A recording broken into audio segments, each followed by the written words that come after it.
Chapter 1 We Meet Again. 22-year-old Sakura Haruno jumped from tree branch to tree branch as she was on her 5th S ranked in a mouth. She lowered her head as she thought back to that day 6 long years ago. Council room. Sakura Haruno, you have been Naruto Uzumaki's squad mate since you two were genin, correct? Asked Danzo, as he looked at the paperwork.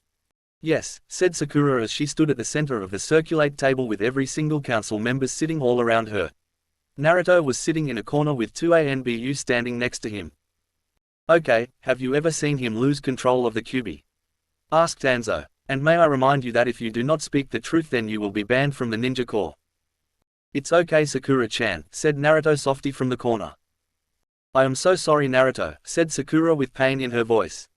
Yes I have. Back in the real world. Sakura, pay attention, yelled Sasuke. Sorry, said Sakura. I will forgive you this time, but next time you will have to spend time in the prisons, said Sasuke as they kept jumping. Yeah, forehead. If you just follow Sasuke-kun's orders, you wouldn't have to spend all that time in prison, said Ino. Ino, I will never understand why you still call him kun, said Sakura. And I will never understand why you stop trying to get him. I mean he is the strongest ninja in our village, said Ino. Also the coldest and cruelest, said Sakura before she thought back to that day. Naruto Uzumaki, you have been found to be a threat to this village and also found to be the person who drove the Uchiha away, said Danzo. But I brought him back. Almost dead, said Hayashi Hyuga. As punishment, you were sentenced to death, said Danzo, as Naruto's eyes widened. No, you are not, yelled Sunday as she burst through the door. Yes, Tsunade, we are serious, said Danzo as he stood up and looked at the very angry woman. No, as Hokage, I overrule your death sentence, said Tsunade. Then you leave us no choose, said Danzo, as of this moment, Lady Tsunade, you are removed from the Hokage's positions. I do not care about that. I hated that job but my final order still stands, said Tsunade as the ANBU stepped away from Naruto. Okay then, said Danzo, as my first order as the 6th Hokage, I order the death of Naruto Uzumaki. As fast as a lightning, Tsunade spun around and punched the 2 ANBU so hard in the face that it broke their masks. Naruto, run. I will take care of this. Just get out of this village and somewhere safe. Naruto had gotten away safely and had disappeared, the only thing that they found was his headband. As for her master, she was made into an example of to those who would stand against the new Hokage. Her head was cut off in front of the whole village and different body parts was sent to each gate as a sign to all whom ruled this village. Danzo ruled with an iron fist that knew no mercy and only death. He started his rule by taking every orphan and trained them to be root ANBU members. He did away with the ninja schools and had the kids learn on the battlefield. Also, if anyone refused a mission for any reason, they were sent to one of the many prisons until they are taught the error of their ways. Sakura had to spend a year in prison because she spoke out against Tsunade's death and Naruto's exaltation order. The only reason they let me out is because they need someone to run the hospitals after Shizune disappeared. Also, there is the fact that they will kill my parents if I disobey them, thought Sakura as the 3 of them stopped in a large tree overlooking a small farming village of maybe a dozen houses and some barns. Okay, the of 2 you know the mission, said the head of the ANBU, Sasuke Uchiha, dressed in the standard ANBU uniform, all black minus the mask. Yes Sasuke-kun, said Ino. Sakura, remember, if you disobey my orders, your parents and your new baby brother dies, said Sasuke, as Sakura looked down as her thoughts are filled with images of her 5-year-old brother. She found out about him after he was born because she had spent her mother's pregnancy in a cold wet prison cell chained to wall. When she finally got home, she found her mother holding a 5-month-old red-haired boy in her arms. I will follow your orders. As she looked at the ground. Now then, let's make an example of this village so that the others will pay their protection money, said Sasuke, as the 3 of them headed toward the village just as a thunderstorm started to flash across the night sky. Your total is $6.20, said the food stand owner as he handed the food and drink over to the man as the hard rain came through the holes in the old roof. Here, said the man as he put the money on the table. Sir, this is 100, said the stand owner and cook. Keep it, looks like this village could use some help. Yeah, our crops have been failing for 3 straight years now. We barely have the food to feed ourselves, yet alone sell anything, said the owner as he sat down across from the man. I see, said the man as he slowly started to eat somehow, through the dark mask that covered the lower part of his face. The stranger had a black hooded cloak with a white sign on its back shaped like the letter W but with the center point a lot higher than the others. Also, around the sign was a white circle. The man's eyes were covered up by dark glasses and covered the distance between the mask and the hood. The cloak covered his body except for the heavy dark grey boots. Around his waist was his katana. "I am guessing you're a wandering ninja," said the owner. "No, I am just a ninja very far from home," said the man before looking at the man, "and let's leave it at that. No argument, but I should warn you that the Fire Country is not that safe for traveling. The Hokage is demanding pay for being in their land, money for their protection, and the use of his land," said the owner before lowering his head. "I wish the fifth Hokage was still alive. Well, I am only passing through to Wind Country to give a message to the Kazekage. I see, but Wind Country is in worse shape than us. They had to give the land to the Hokage or else they wouldn't get any food after the earthquakes that rocked the area," said the owner. "I see," said the man as he drank some tea through the mask, "so the Hokage is that power hungry.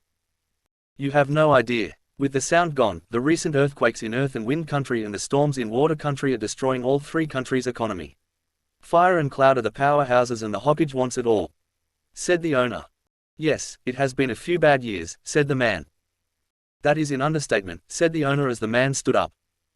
"Thanks for the meal. Also, you might as well close the shop because I can sense that there are 3 ninjas coming this way." "Don't worry, I will take care of them," said the man as he walked into the muddle street, just as lightning filled the sky. He stood there waiting as 3 figures walked into the street. "Well, hello there," said Sasuke as he walked up to the man, who stood a good 6 inches taller than him as the ice-cold rain just kept pouring down. "Leave now. I have heard what ninjas from your village are doing and I will not allow it to continue," said the man.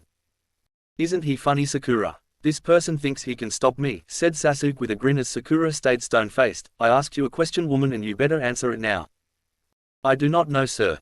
He is an unknown, so we have no clue what he is capable of," said Sakura, and as fast as lightning, Sasuke punched her so hard that everyone could hear the sound of Sakura's jaw breaking as Sakura fell into the mud.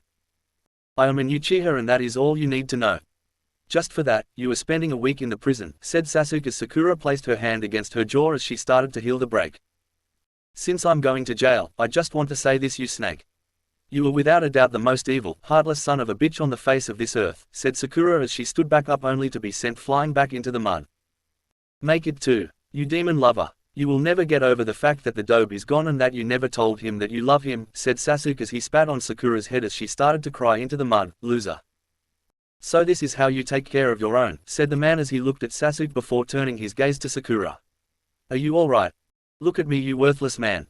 I am the one who you have to worry about," Sasuke yelled as he finished and felt the wind get knocked out of him and saw that the man's gloved fist hit him in the gut. "I am not talking to you. So shut up." The man removed his fist, causing Sasuke to fall to his knees. His eyes rolled back in his head before passing out. Ino tried to attack, but she too found herself in the mud beside him. Slowly, the man walked over to Sakura and knelt down next to her and leaned into her ear before whispering in Sakura's ear. "Are you alright, Sakura-chan?" Sakura's tears-filled eyes shot open as the rain picked up. "It can't be. Sakura-chan, please do not speak yet, but it is me, Naruto." He placed a quick illusion jutsu over the area so that only Sakura could see him.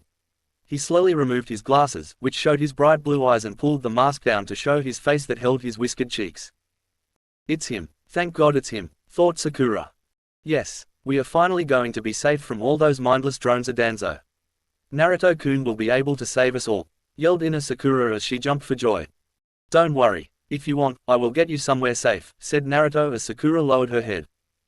"I wish I could go with you, Naruto-kun, but I can't. If I leave, they will kill my parents and my baby brother. I love you, Naruto-kun, but I can't let my family die," said Sakura. "I understand, Sakura-chan," said Naruto with a smile before his face became serious. "Don't worry, Sakura-chan. I will get you out and keep your family safe at the same time. I will be back in Fire Country in less than a week and send you a message when it is time." "Thanks, Naruto-kun," she said before Naruto put his mask and glasses back on. "Now, Sakura-chan, do you think you can carry these 2 back to the village? It should help you get out of the snake's prison," said Naruto as he stood back up and dispelled the jutsu. "Now, leave before I decide to kill you all," he yelled, in case Ino or Sasuke started to wake up. Sakura formed 2 shadow clones and took Ino and Sasuke into her arms. It took all her will to jump away from Naruto as her inner self kept yelling to go back and be with Naruto. Naruto just stood there for a moment, letting the pouring rain hit his body. Slowly, he walked toward Wind Country. Chapter 2, Wind and Clouds. "My God, Sakura said she loves me," thought Naruto with a smile as the forest became a tall grassland that marked the boundary between Fire and Wind Country. It had only been 24 hours since the run-in with Sakura, Sasuke and Ino at the small farming village. "I just hope nothing happened to her. Sakura Haruno," said Danzo as Sakura stood in front of the 6th Hokage. Yes, sir, said Sakura. In Sasuke Uchiha's report says that you went against an order on the battlefield. Said Danzo. I don't think warning your teammate of a threat is going against orders. Stated Sakura. Free thought on a battlefield is useless, you have to follow orders no matter what. Said Danzo, the average ninja is a tool and tools don't think. And who is it that decide who is worthy of free thought? Asked Sakura as Danzo smiled. I do, and you are not one of those ninjas. Said Danzo, that is why I made you gave up the slug contract to Ino Yamanka, and that is why she is also running the hospital instead of you. Really, I thought that was because of those laws you passed giving all the power to the council level clans. Said Sakura. No, they get those jobs because they are above average ninjas. Said Danzo with a grin, it's just fate that all the above average ninjas come from the council level clans. Now as for your insubordination. You will not go to jail because you brought your 2 injured teammates home, however I will not pay you for the past 2 weeks. Sakura's eyes widened at that. But Lord Hokage, with my father's injured my family need that money to pay for food. Yelled Sakura as Danzo smiled. Maybe this will teach you to follow orders. Said Danzo, dismissed. Meanwhile Naruto had reached the sand dunes that covered the northern border of the Wind Country. Man, it's hot out here. Said Naruto out loud as he sat down in the sand and drank some water from his canteen. Better cancel my body warming just to. With that Naruto put his hand into a tiger sign before yelling. Release. With that a small light emitted from him before fading. Much better. After that Naruto started back up the sand dunes. When he reached the top of the tallest he got his first look at Sand Village. His eyes shot wide as he saw the state it was in. There was a huge hole in the outer wall and there was rubble in the streets, even the Kazekage house had side missing. The earthquake must have been worse than even I though, thought Naruto as he started down the sand dunes. Back in the Leaf Village Sakura walked through one of the inner gates. Since Danzo took over the village 6 years ago 2 new walls came up. It was said they were to protect the village and key buildings to the village's defense, but if anyone took a second to look at where the walls were placed they would see the truth. Inside the first wall sat on the border between the clan areas of the city.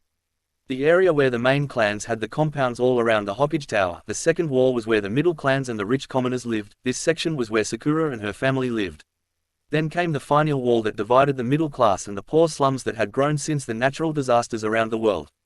The village was now divided by class, and in order to get anywhere you had to get through checkpoints all manned by ANBU with orders to kill for any law being broken. This village isn't home, it's hell, thought Sakura as she reached her parents' small house.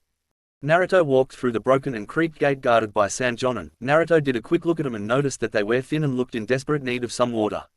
State your business, asked a man with purple face paint and a large bag on his back. I need to speak with the Kazekage, said Naruto. I have a message to give to your leader from my leader. What leader? Asked Kankuro. I am a ninja from the nation hidden in the ice, said Naruto as Kankuro placed a hand under his chin. Isn't the land of ice across the ocean? Asked Kankuro. Yes, it is, said Naruto as Kankuro raised an eyebrow. Then you traveled a long way, why not just send a hawk? Asked Kankuro. Hawks often get lost over the ocean and this message had to be delivered. Also I know this land so my cage sent me, said Naruto. I will explain more once I speak with the Kazekage. Fine, follow me, said Kankuro as he started down the street with ANBU on each side of him. As they walked down the streets Naruto noticed the market was almost bare and the few pieces of food that were there were a poor grade. Also the street had a huge creek running though it. The sand village is deep trouble, thought Naruto as they passed a small well. An old lady was raising the bucket when it came to the top, there was only sand in it. I see you notice the dire situation our village is in, said Kankuro. The earthquake destroyed the underground water supplies that our village needs. I am sorry that happened, said Naruto. So am I, said Kankuro. Sakura walked through her parents' front door. Even though she was 22 she lived at home. Her father had been hurt when the caravan he was in charge of was attacked by refugees, as such he had lost all movement in his left leg.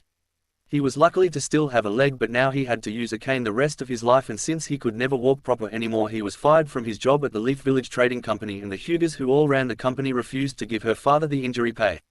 With the loss of that money, Sakura became the main source of income for her family. Her mother also worked at the trading company as a secretary, but she didn't make a lot of money. So Sakura had moved back home and used her rent money to help her family pay for food and clothing. Sakura walked into the kitchen to find her mother washing the dishes. Her mother's long pink hair reached her lower back. Hello mother, said Sakura as she sat down at the small dining room table. How was your mission? Asked Rin Haruno. Not good, we ran into a stranger and Sasuke had to fight him, said Sakura. Sounds like that Uchiha to fight someone he has no idea how strong he is, said Rin as she turned around to face her daughter. Yeah, but this mistake cost us mother, said Sakura sadly as Rin raised an eyebrow. I warned Sasuke not to fight and he said I wasn't following orders.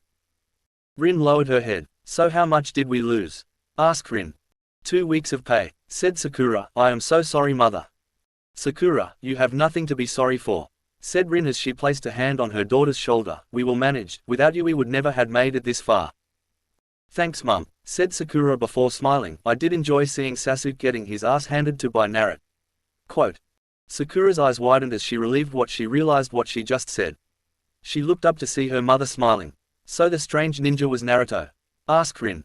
Please mum, you can't tell anyone. He said he would be in the Leaf Village within a week, pleaded Sakura. Don't worry Sakura, my lips are sealed, said Rin, but you should have told him that he has a kill order on his head.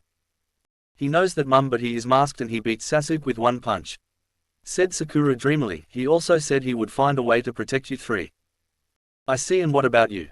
Asked Rin as Sakura shifted in her seat. Well, he said if I wanted to I could go with him, said Sakura as Rin smiled. Good, said Rin as Sakura looked at her mother. Sakura, I want you to be happy. Even if he can't protect us, go with him, but take your brother with you. Mum, are you sure? Asked Sakura. Sakura's mother's first instinct is to protect her kids at any cost, even if I never see him again. If he is safe and happy, that is all that matters, said Rin as Sakura's father walked into the room with one hand on his cane. Hey dad, said Sakura to her father Kane Haruno. Hey sweaty, said Kane as he poured himself some water. Hey Kane, Sakura got slapped by penalty, so no more snaking. We have to make our food money last for another 2 weeks, said Mrs. Haruno as her husband nodded his head before taking a sip of his water. Suddenly his hand slipped off his cane and fell to his knees. His wife and daughter was at his side in an instant as the glass broke on the floor. Dad, are you alright? Asked Sakura as she helped her dad to a chair. Fine, said Kane before looking his daughter in the eyes. Sakura, you shouldn't be here. What are you talking about Dad? Asked Sakura. If I hadn't gotten injured then, started Kane. Dad, it's okay. If you haven't been stepped on by the company you have worked for 28 years, then everything would be fine, said Sakura, unaware of what was happening in just miles away. At the main hospital of the village hidden in the leaves, Sasuke Uchiha was throwing another nurse to the floor. You can't stop me, growled Sasuke as he looked down at the frightened nurse. But sir, you have 5 broken ribs and the Hokage wants you to rest, said the nurse as the door opened letting 2ANBU enter the room. Instantly Sasuke stopped as Danzo, the 6th Hokage, entered the room. Calm down Sasuke, said Danzo as Sasuke looked at him. I need to calm down. I am the strongest ninja in this village and this ninja beat me with a single punch, growled Sasuke. From what I heard, you had to deal with the Haruno and that gave him the opening he needed, said Danzo as Sasuke nodded his head. Yes, that pink-haired bitch is the reason, said Sasuke with hate in his voice. Don't worry, you will never have to work with her again, said Danzo. How so? Asked Sasuke. Because you are not going out on missions anymore, said Danzo as Sasuke's eyes narrowed. Sir, I live for the kill. I need to kill that ninja, said Sasuke. No, the village needs you to rebuild your clan, ordered Danzo. At this moment you are the last of the Uchiha clan and we can't risk you going out into the field. So I have made arrangements for you to start a new training and give you time to restart your clan. What type of training? Asked Sasuke. Sasuke Uchiha, you have been chosen to become the 7th Hokage, said Danzo. Chapter 3A Fox to Chase. Kankuro opened the door to the Kazekige's office, letting Naruto enter the room. He did a quick look around the room. Gaara sat behind his desk. Next to him stood a woman wearing a black robe with her blonde hair was pulled back into 4 short ponytails. Another person standing in the room was a tall man, maybe 6'1" or so. He had a green Jonin vest on. He had black pants with sandals on his feet. Around his right arm was tied a leaf headband. A light cigarette was in his mouth and he had his dark brown hair pulled back into a short ponytail. Gaara, this ice ninja has a message for you, said Kankuro as Gaara looked up at the ninja for a moment. An ice ninja? That is new Naruto, said Gaara with a grin as Kankuro's, Shikamaru's and Temari's eyes widened. They watched as Naruto removed his mask and pulled down his hood. Why am I not surprised that you would knew it was me, said Naruto before eyeing Shikamaru. Are you going to try to take me to the leaf? No, because within 24 hours I will not be a leaf ninja, said Shikamaru. The leaf village has become a hellhole. Danzo controls everything. Thanks Shikamaru, said Naruto. You have no need to thank me, Naruto, said Shikamaru. I wouldn't have turned you in even if I wasn't defecting from the leaf. So are you becoming a sand ninja? Asked Naruto as Shikamaru shook his head. No, it would risk war, so Temari and I plan to head south though Sprit country to treasure country. Said Shikamaru, hopefully we can find a small village to live in peace away from the leaf. So you and Temari are together? Asked Naruto as both of them nodded. Danzo doesn't even allow a council-level clan to marry someone of a lower-level clan in the leaf and Temari is from another village. Said Shikamaru sadly. I see, said Naruto before pulling out a scroll and handed it to Shikamaru. I can help you out a bit. If you can get to the gem village in Treasure County, there is a man named Sokka. He owns a trading post and owns me a favor. He can get you across the ocean to Void Country and the Moon Village. If you two can get there within 2 weeks, Sakura and I will meet you there. There I can get you two into the Ice Village if you want. Thanks, said Shikamaru. So you plan to get Sakura out? She may not want to go. Her family needs her money just to live. I have a plan to make sure Sakura-chan's parents are safe and have plenty of money. Said Naruto. Besides, Sakura said that she wants to come if her family is safe. I see, said Shikamaru. Before you head to Konoha, I should fill you in on what has happened to everyone back home. Sure, what has been happening? Asked Naruto. The 7 great clans rule the village and live in the central area of the village behind a large wall. Marriages can only happen between the great clans. Said Shikamaru. It also what protected Sakura from Sasuke doing anything really bad to her. Good, but this law is also why you are leaving with Temari. Said Naruto as Shikamaru nodded his head. But that isn't everything. Most of our old friends have changed and not for the better. Said Shikamaru. Yeah, I saw Ino. She worships Sasuke like normal. Said Naruto. Well, she is more than likely going to be Ino Uchiha soon. Said Shikamaru sadly. She only wants him and doesn't care about what is happening to everyone else. She is a fangirl through and through. I see, said Naruto. What about the others? Hinata and Kiba are married. It was a forced marriage, but from the outside it seems to be working okay. Said Shikamaru. Neji married Tenten in secret, but when she became pregnant the shit hit the fan. What happened? Danzo couldn't let the child of a council-level clan member and a non-clan member live. Said Shikamaru. He didn't, said Naruto as his blood began to boil as Shikamaru nodded his head. Yes, he did, and he killed Tenten in front of Neji before killing him as examples to anyone who would stand against him. Said Shikamaru. How could someone be that evil? Said Naruto as red chakra danced around his fist. Naruto, they weren't the only ones to be killed by Danzo's laws and orders. Lee, Guy, Iruka and Konohamaru were all killed on missions that they shouldn't have been sent on to begin with. Said Shikamaru. Kakashi, Shino and Choji? Asked Naruto. They just follow orders. I can't really tell if they are happy or not. Said Shikamaru. I thought you and Choji were best friends. Said Naruto. We drifted apart over the years. Said Shikamaru. Alright, there is nothing we can do to help them. Said Naruto. All I can do is help you two and Sakura's family. Yeah, but the problem will be the fact that we have to reach the gem village without getting caught by the leaf ninjas. Said Temari. Don't worry, they will not be after you too. Said Naruto with a grin. Yes, they will. Once I stop reporting in, they will send a squad here to find me. Said Shikamaru. They won't be after you because I am going to give them a fox to chase. Said Naruto with a grin. Danzo still wants my head, right? You can't be serious. He will send everyone after you. Said Temari. Yes, but it will help me, but only if Gaara is willing to help. Said Naruto as he looked at Gaara, who simply nodded his head. You're helping my sister and her husband. That is more than I need to give you whatever you want. Said Gaara. But the earthquakes have destroyed most of our water supply. We are trying to find more, but it is a slow process. I see. Well, all you have to do is say that one of your ninjas spotted me in the mountains that mark the border between Wind and Earth Country. Said Naruto as Kankuro grinned. I see where you are going. Said Kankuro. Danzo will send a lot of squads there, letting me get into the leaf with less worry. Said Naruto before looking at Shikamaru. Meanwhile, you two can head to the Moon Village. They will be so worried about me they won't notice that you're gone until it's too late. Good, but you better change out of those clothes. I got a message yesterday about a ninja dressed just like you attacked one of our ninjas. Said Shikamaru. That was me. Said Naruto. There is a kill on site order for you. Said Shikamaru as Naruto nodded. Alright, I will change out of these before I head to the leaf. Said Naruto. So Naruto, why are you here in the first place? Asked Gaara. To give a message to the cages and to see what is going on over here. Said Naruto. I have already been to Lightning, Earth, Grass and Waterfall Country. After I am done here I will go Leaf Village before heading home. I see, and what is this message? Asked Gaara. That the ninja villages of Moon, Cliff and my home village Ice have joined in an alliance. So any attack on one is an attack on all three of us, said Naruto as Gaara nodded his head. If I remember correctly, that is 3 of the 7 ninja nations across the ocean, said Gaara. Yes, we are also the largest of the 7 ninja nations. Well, Rose Village in Flower Country is larger, but it isn't a ninja village, said Naruto. We are also in talks to add the Shadow Village in Demon Country and Blade Village in Warrior Country into our alliance. 5 nations acting as one is a hard thing to do, said Gaara as Naruto nodded his head. Yeah, but we found a way. Each village in the alliance sends an council level member to a central place to talk, said Naruto. And where is your place, your village, Naruto?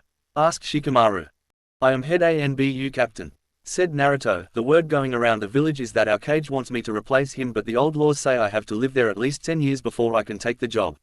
So maybe in a few years I will, but until then I will sever my new home. Alright, we will send a message to the Leaf, tell them you were sighted in the mountains, said Gaara.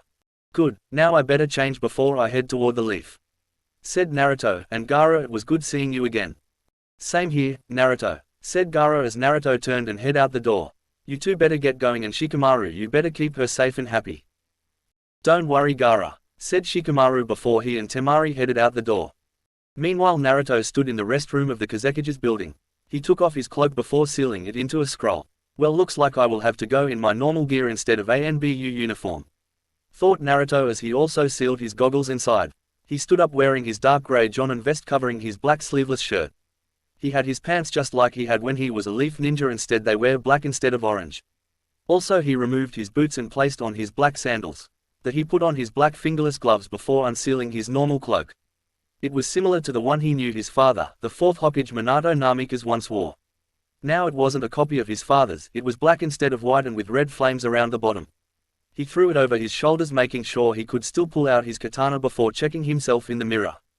After that he pulled up his face mask, covering everything below his eyes. His whiskers marks would give him away right away. I hope that they don't see through this, or else I am going to have trouble getting Sakura out of there, thought Naruto as he ran his hand through his blonde hair. Over the years that had changed a bit as well. At the end of each of the sticky locks was a clear red tip. The little bit of red he got from his mother Kushina Uzumaki. Well, I better get going. The sun was going down in the Leaf Village as Danzo sat behind his desk, a glass of red wine in his hand as he looked down at the paperwork. Sasuke had accepted to become the 7th Hokage. His training would begin the next morning. Suddenly someone knocked at the door. Enter, said Danzo as his aide Hinata and Izuku entered the room. Sir, you have a message from the Kazekige, said Hinata as she handed the scroll to Danzo. Danzo took the scroll in her hand. More than likely that weakling village needs more water, said Danzo as he opened the scroll before his eyes shot wide open. Get me ANBU squads 1 to 20 now. Yes sir, said Hinata before leaving the room. Naruto Uzumaki, soon you will be dead. Though Danzo. Chapter 4, Return of Namikaze. The sun began to rise over the village. Hidden in the leaves at the western gate stood a Jonin and 2 Chunin as an ANBU appeared. Anything to report? Asked the ANBU. No sir, said the Jonin, we have a trade caravan is due to return from the Rain Village later this morning and 2 squads are due back in the evening. Really, then who is that? Ordered the ANBU as he pointed over the Jonin's shoulder.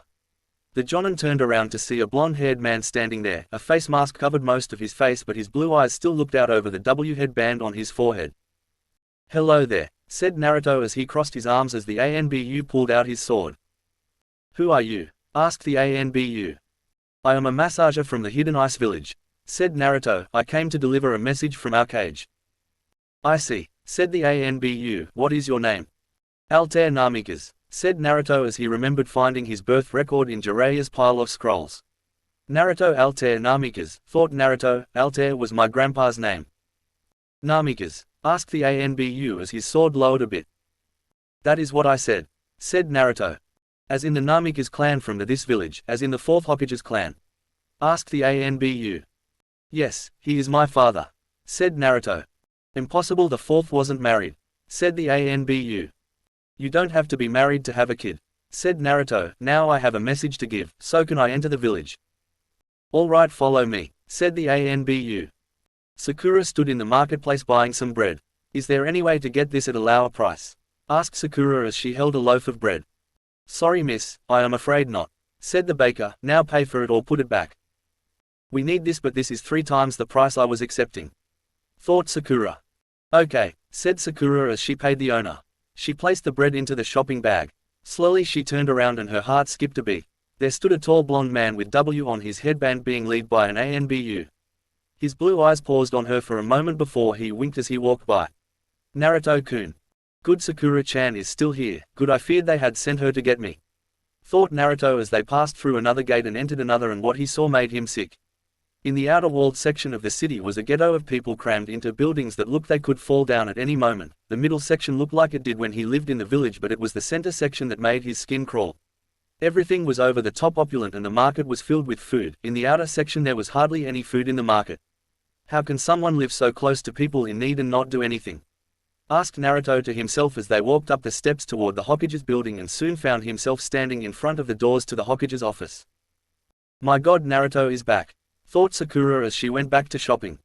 Yes, and did you see his arms? Said Ina Sakura as Sakura formed a mental picture of Naruto with those ripped arms. Yes, I did, thought Sakura with a smile as slight bush formed across her face. Imagine what his chest looked like, added Ina Sakura as Sakura's blush deepened even more than she believed possible. Hey forehead, said a new voice as Sakura spun around. Oh hey piggy, said Sakura as she looked at Ino, what do you want? Well, forehead, I came to visit you, and what do I find but you looking out into space dreamily with a deep blush on your face, said Ino as she looked at her friend. So, asked Sakura. So you must have found yourself a boyfriend, said Ino as Sasuke glared at her. I'll take that as a yes. So, what if I saw a hot man? Aren't you still after that snake, Sasuke? Said Sakura as Ino smiled before shaking her head. No, I am now engaged to Sasuke-kun, said Ino with a huge smile as Sakura looked at her. But you have never been on a date with that cold sob, said Sakura. Sakura, you know that dates are not necessary for true love, said Ino as she looked out dreamily as Sakura shook her head. More than likely it was because you're the only girl Sasuke's age who is a ninja, UN married and from a council-level clan, said Sakura. That is why Danzo picked you to be Sasuke's wife. So, I am going to be the wife of the 7th Hokage, said Ino as she placed her hand on hips. So Danzo picked an even eviler snake to take his place, said Sakura. I just don't understand you, Sakura. He is the most powerful and hot man in this village. I don't see why you don't like him, said Ino. He made Naruto-kun go away and killed Lady Tsunade, said Sakura. How can you stand being near him? Sakura, Naruto had no control over the demon in him and was a threat to everyone in the village. Also Tsunade would still be alive if she had gone along with the council's orders, said Ino. I thought you would be happy for me, that I have found true love. No, I feel so sorry for you, Ino, said Sakura. You think you have found true love, but you are going to get nothing but pain from Sasuke. He is going to use you as a baby factory to rebuild his clan, which is all you or any woman is to him, a tool. Without saying another word, Sakura turned and left a stunned Ino standing in the street. Meanwhile Naruto stood in front of the doors to the Hokage's office. He snapped his head toward a new chakra source. Standing there was a woman about his age. Her long hair reached the mid of her back. She had on a purple jacket with white long sleeves and wore a darker purple pair of pants, but it was her grey eyes that told Naruto all he needed to know. Hinata. Hinata had her Byakugan on, and scanning the stranger standing in front of the door, she could see almost everyone the man was carrying. He had a lot of scrolls in a pouch on his right leg and kunai and other weapons in a holster on his other leg. Along with that he had a katana on his back. However, it was the mask over part of his face that caught her attraction. She couldn't see through it no matter how hard she tried. Slowly she walked up to the man. Before you enter the Lord Hokage's office you must surrender your katana and any other weapons you are carrying, said Hinata as the man looked down at her. I assume that if I do that I will be protected by the messenger laws passed by all the cages, said Naruto. Yes, no harm can come to you as long as you don't kill, spy or steal anything from this village, said Hinata as she watched the man pull out 2 scrolls from one of the pouches. He unrolled one before placing his sword and all his other weapons on it. He did a ram sign before they all disappeared inside the scroll. He rolled it up before handing it to Hinata, while still holding the other scroll in his hand. This one is a message from my leader, said Naruto as Hinata nodded her head before opening the door, letting the strange ninja enter the Hokage's office. The moment Naruto entered the room he did a quick glance, noting where everyone was at and what weapon they had. 2 ANBU stood guard at both exits to the room. Danzo sat behind the desk with Sasuke standing to his right. Naruto walked in and stopped in the center of the room looking. Who are you? Asked Sasuke as Naruto turned his gaze to him. I came to speak to the Hokage, not his assistant, said Naruto as Sasuke tried to give him the death glare. Sasuke Uchiha is no one assistant. I am going to be the 7th Hokage. said Sasuke as Naruto's eyes narrowed. Great, when he find out who I am he will declare war on my village just to kill me, thought Naruto.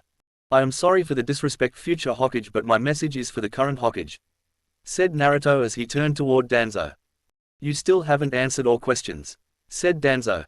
I think you have told you who I am when I reported in at your western gate, said Naruto as Danzo nodded his head. This is true, but still enlighten us, said Danzo. Fine, I am Altair Namika's head of ANBU for the village hidden in the ice, said Naruto. See, that is where we have a problem. The fourth Hokage never had any kids, so he was the last of the Namika's clan, said Danzo. Does this village keep a DNA record of all their chunin? Asked Naruto, already knowing the answer. Yes, we do, said Danzo. Then I will offer a blood sample, then all you do is run it against my father's, said Naruto. That is true, or we could try a much simpler way, said Danzo as he snapped his fingers as another ANBU appeared in the room, this time with a scroll in his hand. This scroll was sealed by the fourth with a bloodline seal. Do you know what that means? That only he and his direct descendants will be able to open it, said Naruto as he held out his hand. Danzo nodded as the ANBU handed the scroll to Naruto. The moment it touched Naruto, the seal opened. See, I am the son of Minato Namikaze. So it would seem, but we will still require a blood sample, said Danzo as Naruto nodded, knowing a DNA isn't taken until a ninja reaches chunin, meaning he wasn't in the system. I am fine by that, asked Naruto. All right, said Danzo before yelling, Hinata, bring us a needle. A minute later Hinata walked in. Yes, sir, she said.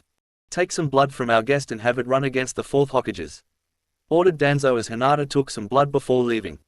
Now can I give you my message?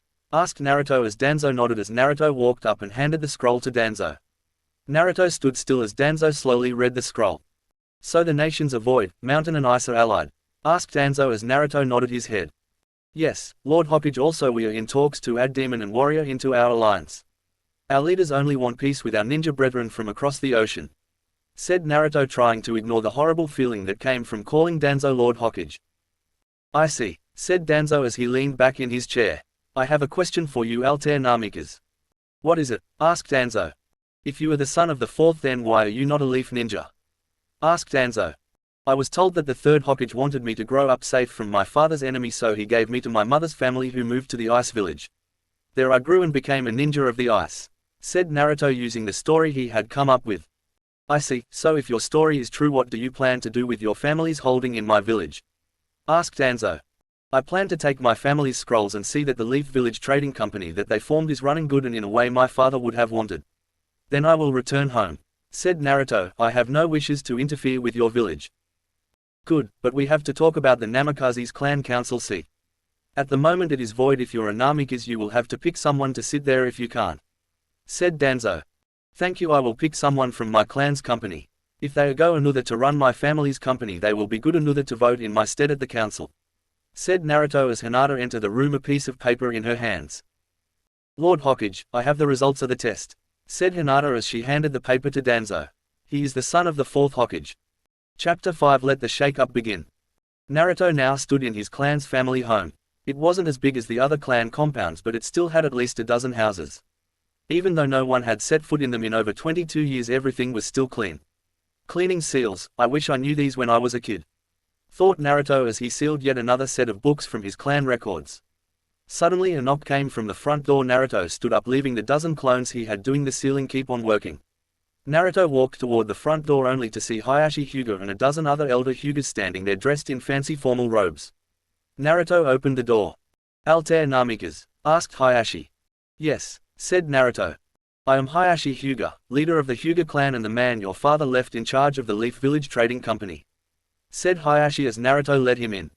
Sorry, but I don't have any food or drink to give you, said Naruto. Don't worry Namikaze, we understand, said Hayashi. We came to talk to you about trading company and the vote on the council. I see, and you want them both, am I right? Asked Naruto. Why yes, said Hayashi as another Naruto walked by carrying a box. Don't worry about them, they are gathering things to bring back home, said Naruto. And as for the trading and council seat, I haven't decided if I want one family controlling 2 seats on the council. That just wouldn't be fair. Then who do you have in mind? All the clans have a seat, said Hayashi. Not all the clans, I know there are more than 7 clans in the Leaf Village, said Naruto as Hayashi's eyes narrowed. You can't pick someone of the lower clans, stated Hayashi as Naruto glared at him. I can pick whoever I want and you better watch your mouth because I can remove you just as easily, said Naruto as the Hyugas flinched. Before anyone could speak another Naruto walked up and whispered in the real Naruto's ear. Good. What is Mr. Namikaze? Asked an elder. I have had some clones going over some personal records of the company. I think I found the perfect person for my clan's council seat, said Naruto. Now would you all please leave? Across town at the Haruno household, Sakura sat in their small backyard. It was her first day off in 6 months. She sat on a dining room chair she had brought outside as she watched her 6-year-old brother Reiji, while Sakura could pass as a copy of her mother. Reiji seemed to match her father. There may be 16 years between the two Harunos, but that didn't the fact that she would do anything to keep him safe. She was already training him in different ninja weapons and just because in 2 more years he would be out in the field doing C-rank missions for Danzo. Another one of Danzo's laws: no ninja school for the lower kids. If they live, only the children of the main clans get to go to school and have jonin instructors. Everyone else is on their own, thought Sakura sadly as she remembered the numbers. 1 in 10 of Danzo's ninja kids don't live past their first mission and only 1 in 3 make it over a year without getting killed or badly wounded. Suddenly a knock came from the door. I'll get it, said Kane Haruno from inside as Sakura kept sitting there until she heard a new voice. Mr. Haruno, said the voice as Sakura's heart skipped a beat. Her head spun around to look through the sliding glass door that led into the kitchen. From there she could see a man a few inches taller than her dad standing in the doorway. His blonde hair and blue eyes were separated by a headband with AW on it. Naruto-kun. Yes, said Mr. Haruno. Who are you? I am Altair Namikaze, said Naruto as Sakura stood up and entered the kitchen.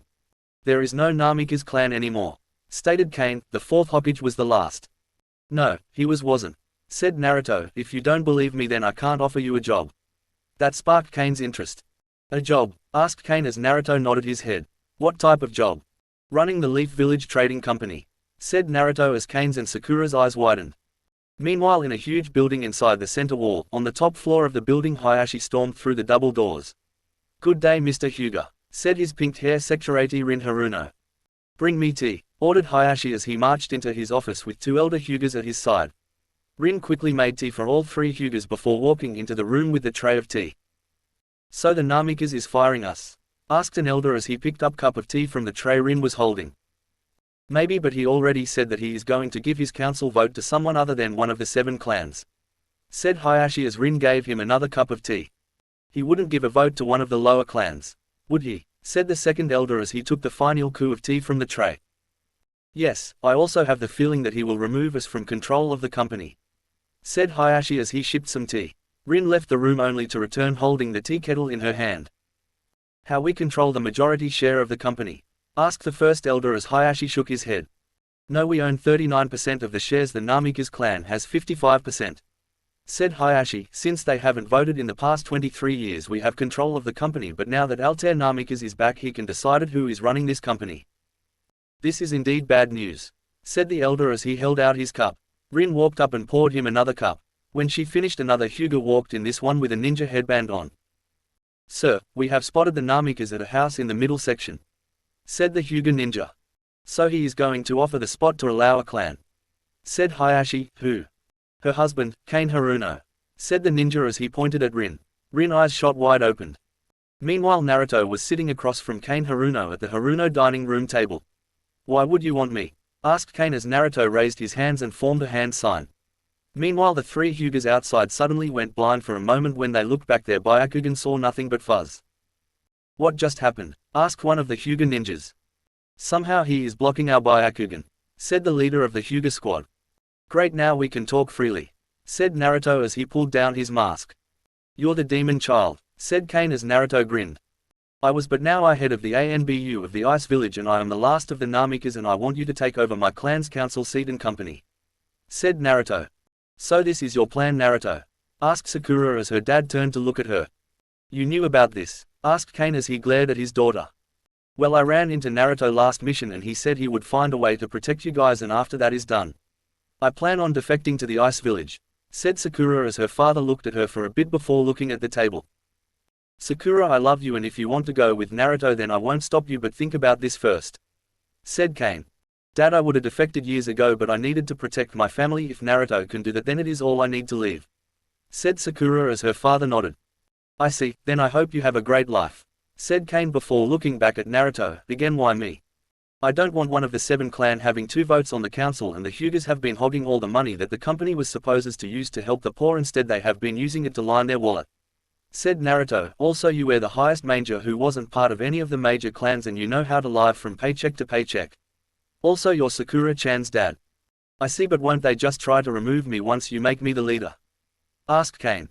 No, because only you and me will be able to access the money, and the trading company is the source of over a quarter of the entire village's income, and if you are hurt I will come back and remove all the money from the village, crippling the village economy, said Naruto. As the front door opened, Naruto quickly pulled his mask before a pink-haired woman walked in. The woman took a look at Naruto. Let me guess, Naruto, said Rin as Naruto pulled down his mask. I can see where Sakura gets at least some of her brains, said Naruto. Rin, he says he is a Namikaze, said Kane as Rin nodded her head. I always thought he looked like Minuto when he was younger, but I just passed it off as Comkinkins, said Rin. He also wants to make me head of the Leaf Village Trading Company, said Kane as his wife nodded. That is what the Hyuga ninjas spying following him reported back saying, said Rin before looking at Naruto. That was before you blocked their Byakugan. Glad to hear that worked, said Naruto before looking back at Kane. Now if you want the job you have to know that I can remove you if you start to become a Hyuga, and you won't have complete access to all the money. I understand, said Kane. Also I want you to give money to help the poor, said Naruto. I am already giving a lot to the poor. No problem, but I also want to lower the prices for the poor, said Kane as Naruto smiled. Good, now there is only one other small thing. My clan's property in the center ring. If you two can keep an eye on it every once in a while, said Naruto. Also Sakura isn't the only leaf ninja going to the ice. Shikamaru and Temari are heading there as well. I plan to meet them in the Allied Moon Village in a week. I had a feeling they liked each other, said Sakura. They are married, and just to give Danzo a headache, I have been spotted in the northern borderland of Wind and Earth, said Naruto. Smart move, said Sakura before looking back at her parents. When can my dad his new job? Tomorrow I can have him sitting behind a new desk, said Naruto. Good, then tomorrow night we are leaving, said Sakura as her parents nodded. Good, you will be happy, that is all I care about, said Rin before looking out the glass door to see her youngest kid swinging on his swing set. Naruto, Sakura, I want you to take Reiji with you. Kane's head snapped toward his wife.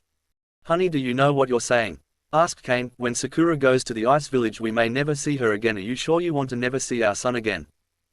It is better to never see him again, and knowing that he is safe than see him as they put him into the ground after his first mission, said Rin with tears in her eyes.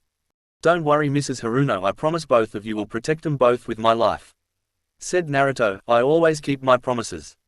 Thank you Naruto, said Rin. Now all I have to do is say goodbye to them. Chapter 6. The truth is out. The next night Hayashi was sitting at his home office moving the glass of whiskey in his hand. He needed it after the past 2 days he had first a lost Namikaze returned, and then he lost control of the business he had run for over 20 years to some lower-level clan leader. Also now the same man now sat on the council alongside the nobility of the higher clans. Suddenly a knock came from his door. Enter, said Hayashi as 2ANBU walked in before Danzo entered the room. Instantly Hayashi was on his feet. Please sit Hayashi, said Danzo as Hayashi sat down. I heard you have a problem with the Haruno. No, my problem is with the Namikaze, said Hayashi. He is actually giving a large portion of the profits to the poor of the village. Well, this helps me. Ignorant people with a full stomach are easily to control, said Danzo.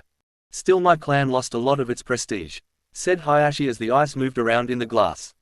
Well, I can always place you at the head of the trade commission, said Danzo. It will give your clan power over trade regulation. You would have some prestige and still have some hands inside the trading company. Well, if it's the best we can do, then we take it, said Hayashi. It's the best I can do. The law states I can't control a clan's business, and the Namikaze owns the company. We can't stop his choose, said Danzo. I am just wondering why he would pick Haruno, asked Hayashi. I mean, he was an okay trader, but there are much better ones. Maybe we have been looking at this wrong way, said Danzo. We have been looking at Altair Namikaze. Meanwhile Naruto stood in the doorway looking on. A Sakura sealed the last of her things in a scroll. Sakura-chan, I am so sorry you have to leave your family and friends, said Naruto as he lowered his head and closed his eyes. I know how hard it is, and no one should ever have to go through it. His eyes shot as he felt a soft hand on his cheek. There stood Sakura with her hand on his cheek, just smiling at him. Yes, it's hard, but the choose is simple. I am going with you, said Sakura with a smile that caused Naruto's heart to warm up. before Sakura went back to sealing away her things into the traveling scrolls. "Do you need any help, Sakura-chan?" asked Naruto. "No, all I have to do is finish sealing away the rest of my clothes and I can handle that. Go help my brother," said Sakura. "I have 3 clones helping him," said Naruto. "Then 4 can get the job done faster," said Sakura. Danzo was back in his office taking a look at the photo of the 4th Hokage Minato Namikaze and the photo of Altair Namikaze. Altair has some red tips to his hair, so his mother likely had red hair, thought Danzo as he stood up and walked toward a file cabinet. Slowly he opened it before flipping until he found what he was looking for: Minato Namikaze's ninja record. "The only 2 nations he went to before becoming Hokage was Rock because we were at war with them, and then there is Whirlpool to help evacuated that village," thought Danzo as he looked through the file photos taken ranging from his school photo to his death photo. He stopped at the photo of younger 4th Hokage, maybe 16 years old. Standing next to him was a red-haired woman about his age with a Whirlpool headband. Danzo's eyes widened. "Hinata." Hinata walked in. "Yes sir. Bring me the records of every female who came to the village from the Whirlpool country," ordered Danzo. "Now son, we love you very much," said Rin with tears in her eyes as she looked into her son's brown eyes before hugging him. "Then why are you sending me away, Mum?" asked Reiji as they all stood in the Haruno's living room. "Son, it may seem that we are sending you away, but we are only doing it to protect you," said Kane as he put his hand on his son's shoulder. "You will understand someday, but right now you have to go with your sister and Naruto. They are going to take you to a safe place." "Why don't you come with us?" asked Reiji. "Because son, someone has to stay to change the evil that has happening here," said Kane. "Then I can stay and help you, Daddy," said Reiji as his father shook his head. "No son, you would be at too much risk, and what do I always tell you is the first job of a good man?" asked Kane. "Keep his family safe no matter what," said Reiji before a sad look crossed his face. "So if I and big sister are safe, you can work to make the village safe." "Yes, son," said Kane with a smile. "Then maybe after you finish your work I can come back," said Reiji with hope in his eyes. "Maybe," said Rin before kissing her son's forehead. "We love you, son," said both parents as they hugged their son. Kane nodded his head slightly as Sakura stepped behind her brother.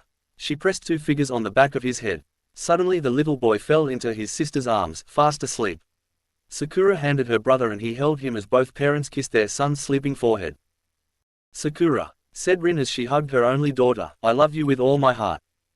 "Same here, Mum," said Sakura with tears in her eyes. "Just promise us one thing, Sakura," said Kane. "Anything, Dad," said Sakura as she turned to her dad. "Have a good and happy life," said Kane as Sakura nodded her head. "Yes, Dad," said Sakura as they hugged each other. "Now you 3 better get going. The more distance between the village before sunrise, the safe you will be." With tears in their eyes, Sakura hugged her parents before joining Naruto, who was carrying her sleeping brother, jumping from rooftop to rooftop. It was well past midnight at the Hokage's office and Danzo had a stack of files on his desk. He found the file he was looking for. On top of the photo was a picture of a red-haired woman. "That's the woman who had her photo taken with the 4th, thought Danzo as he opened the file. "Kushina Uzumaki," said Danzo as his eyes widened. "Is she the demon's mother?"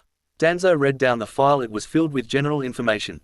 She died on the day of the Kyuubi attack, but she wasn't assigned to any of the attack groups, thought Danzo. He flipped to the last page in the file, her death report. He quickly read the page. "Kushina Uzumaki, age 25, died at 10:19 p.m. due to complication from childbirth." Read Danzo. The Kyuubi was sealed into Naruto Uzumaki just after 10:30. It would have taken some time for the 4th to prepare a seal, and he wasn't on the battlefield till he showed up to seal the demon. "Hinata!" yelled Danzo as a red-haired woman walked in. "Sorry sir, but Hinata went home an hour ago. What can I get for you?" asked the woman. "Get me the file on Naruto Uzumaki," ordered Danzo as he poured another glass of wine. It was only a few minutes later the red-haired woman walked in carrying the file. "Here sir," said the woman as she handed the file. Danzo pulled Naruto Genin photo from his file before taking the 4th Hokage's photo at the same age. His eyes shot wide. If you took away the demon marks on the demon child cheeks, they were the same. "It can't be," thought Danzo as he pulled another photo out of the files, this time when they were both 15 and again they could pass off as each other. Near the very bottom of the last page of Naruto's medical records was a handwritten note: Form Sunad, a sample of Naruto Uzumaki's blood is storage bank 7 number 357 in case anything happens during his training trip with the pervert. "Thank you Sunad, you may help me kill the demon you love so much," said Danzo as he stood up and walked out the door. When he stepped outside, the red-haired woman stood up at attention. "Heading home sir?" asked the woman. No alert the hospital I want Naruto's Uzumaki blood sample taken from Bank 7 vial number 357 and compared to Altair Namikaze's and Minuto Namikaze's. Now, yelled Danzo. Yes, sir, said the woman before reaching for the phone and calling the hospital, letting him know the Hokage was on his way. Meanwhile Naruto and Sakura, who now was carrying her brother, had cleared the outer wall and were now heading southeast toward Tea Country. Naruto-kun, what is in Tea Country? Asked Sakura. A trade company from the Moon Village has their major trading outpost there and it's my extraction point. Said Naruto, however in order to have a chance of making it we will have to run all night and morning. Don't worry, I had to do 3 S-rank missions in a week, I know how to run. Said Sakura. But a single S-rank mission requires at least a 3 days rest before any mission above D can happen. Said Naruto as he turned around to look at while still jumping. That was the old rule. Said Sakura. Danzo changed that rule, you never ask what happened to the others. Shikamaru told me all I wanted to know. Said Naruto, including what happened to Neji and Tenten. That was one of the worst days. Said Sakura sadly as they kept jumping from tree branch to tree branch. Meanwhile Danzo stood over the technician's shoulder with 2 ANBU behind him. What is taking so long? Asked Danzo. The results will be out shortly, Lord Hokage. Said the technician as the printer activated and printed off a piece of paper which Danzo grabbed. Get every ANBU and Sasuke Uchiha and meet me in front of the Namikaze estate now. Yelled Danzo. Altair Namikaze is Naruto Uzumaki, or rather Naruto Namikaze. Chapter 7 Deal or No Deal. Sasuke moved like lightning until he reached Danzo and at least 3 dozen squads of ANBU that surrounded the Namikaze compound. So the dupe is in there? Asked Sasuke. Yes, he is, I was just waiting for you. Said Danzo with a grin. Then what are we waiting for now? Asked Sasuke. Nothing, said Danzo. A moment later the front door of the Namikaze household came crashing down. Sasuke stormed in followed by ANBU. Sitting in the only chair in the cleaned out house sat Naruto clear as day, his face mask on. What took you guys so long? Asked Naruto as he looked at his watch as Danzo entered the room. Ready to die aren't we, demon? Said Danzo with a smile as Naruto just grinned. That isn't Naruto, said Sasuke as he stepped forward, it's one of his shadow clones. Your replacement is right Danzo, Naruto left me to talk to you guys. Said the clone Naruto. Talk, but there is nothing to talk about, you are AS rank missing ninja. Said Danzo as he looked at Naruto. True, I am a missing ninja from this village, but I am also the son of the 4th Hokage and the last of the Namikaze clan.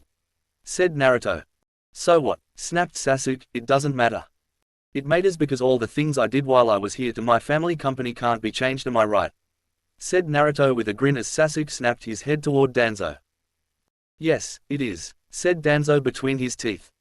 Also I am head ANBU for the ice and a hero over there, so don't even try to get to me back home, or else. Said Naruto.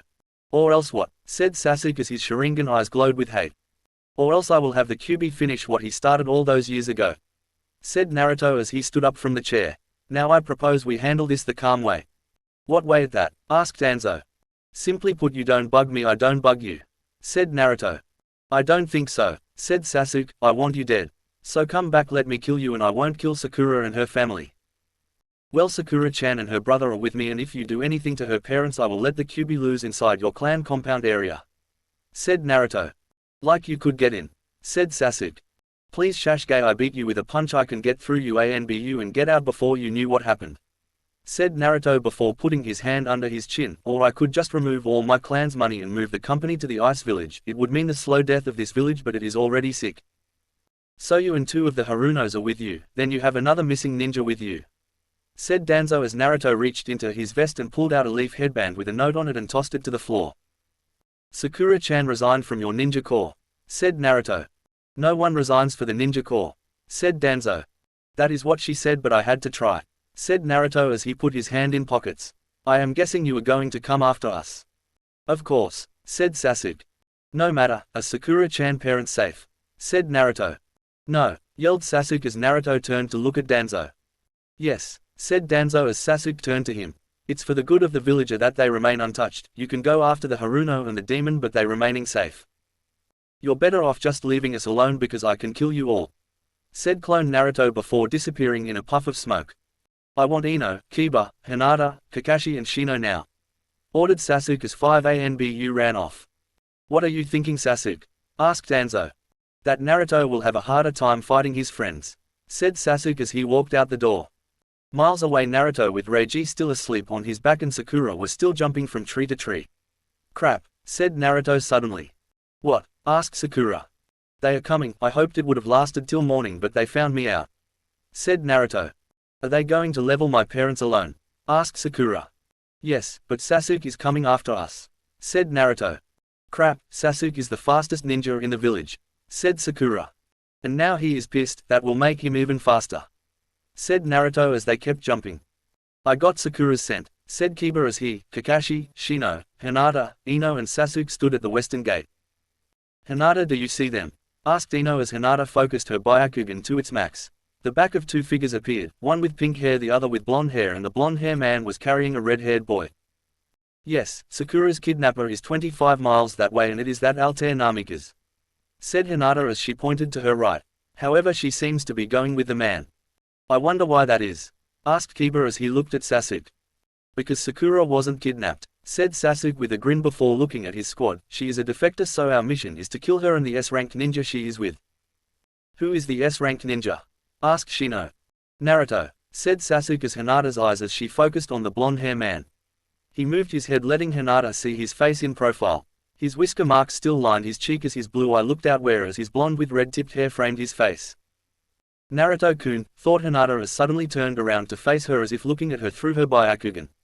Hinata had to fight back a fainting spell as she saw him.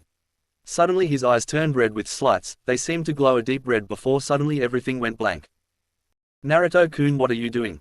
asked Sakura as Naruto's eyes suddenly turned cubey before letting out a small flash before return back to their normal blue. "Hinata was looking at us with her Byakugan, I stopped it," said Naruto as a stunned look crossed Sakura's face. "How?" asked Sakura. "Sakura-chan, this may be a little bit hard to understand, but shortly after I left the village I had a run-in with Pain," said Naruto as Sakura's eyes widened. "Pain is in the unbeaten leader of the Akatsuki?" asked Sakura. "Yeah, during the fight Pain I was forced to my breaking point. At the moment Kyuubi and I struck a deal in order to defeat him and keep both of us alive," said Naruto. "What type of deal?" asked Sakura. "In return for the Kyuubi's freedom to return to the demon world, he would become a summon for me and my clan. Also, since I had the Kyuubi inside me for so long, I got a bloodline limit as well," said Naruto. "Those demon eyes?" asked Sakura as Naruto nodded. "Yes, but there is more than just that.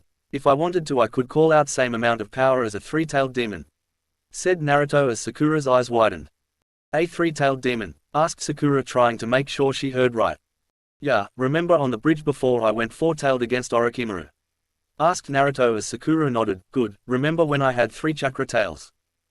"So you can transform into that?" asked Sakura.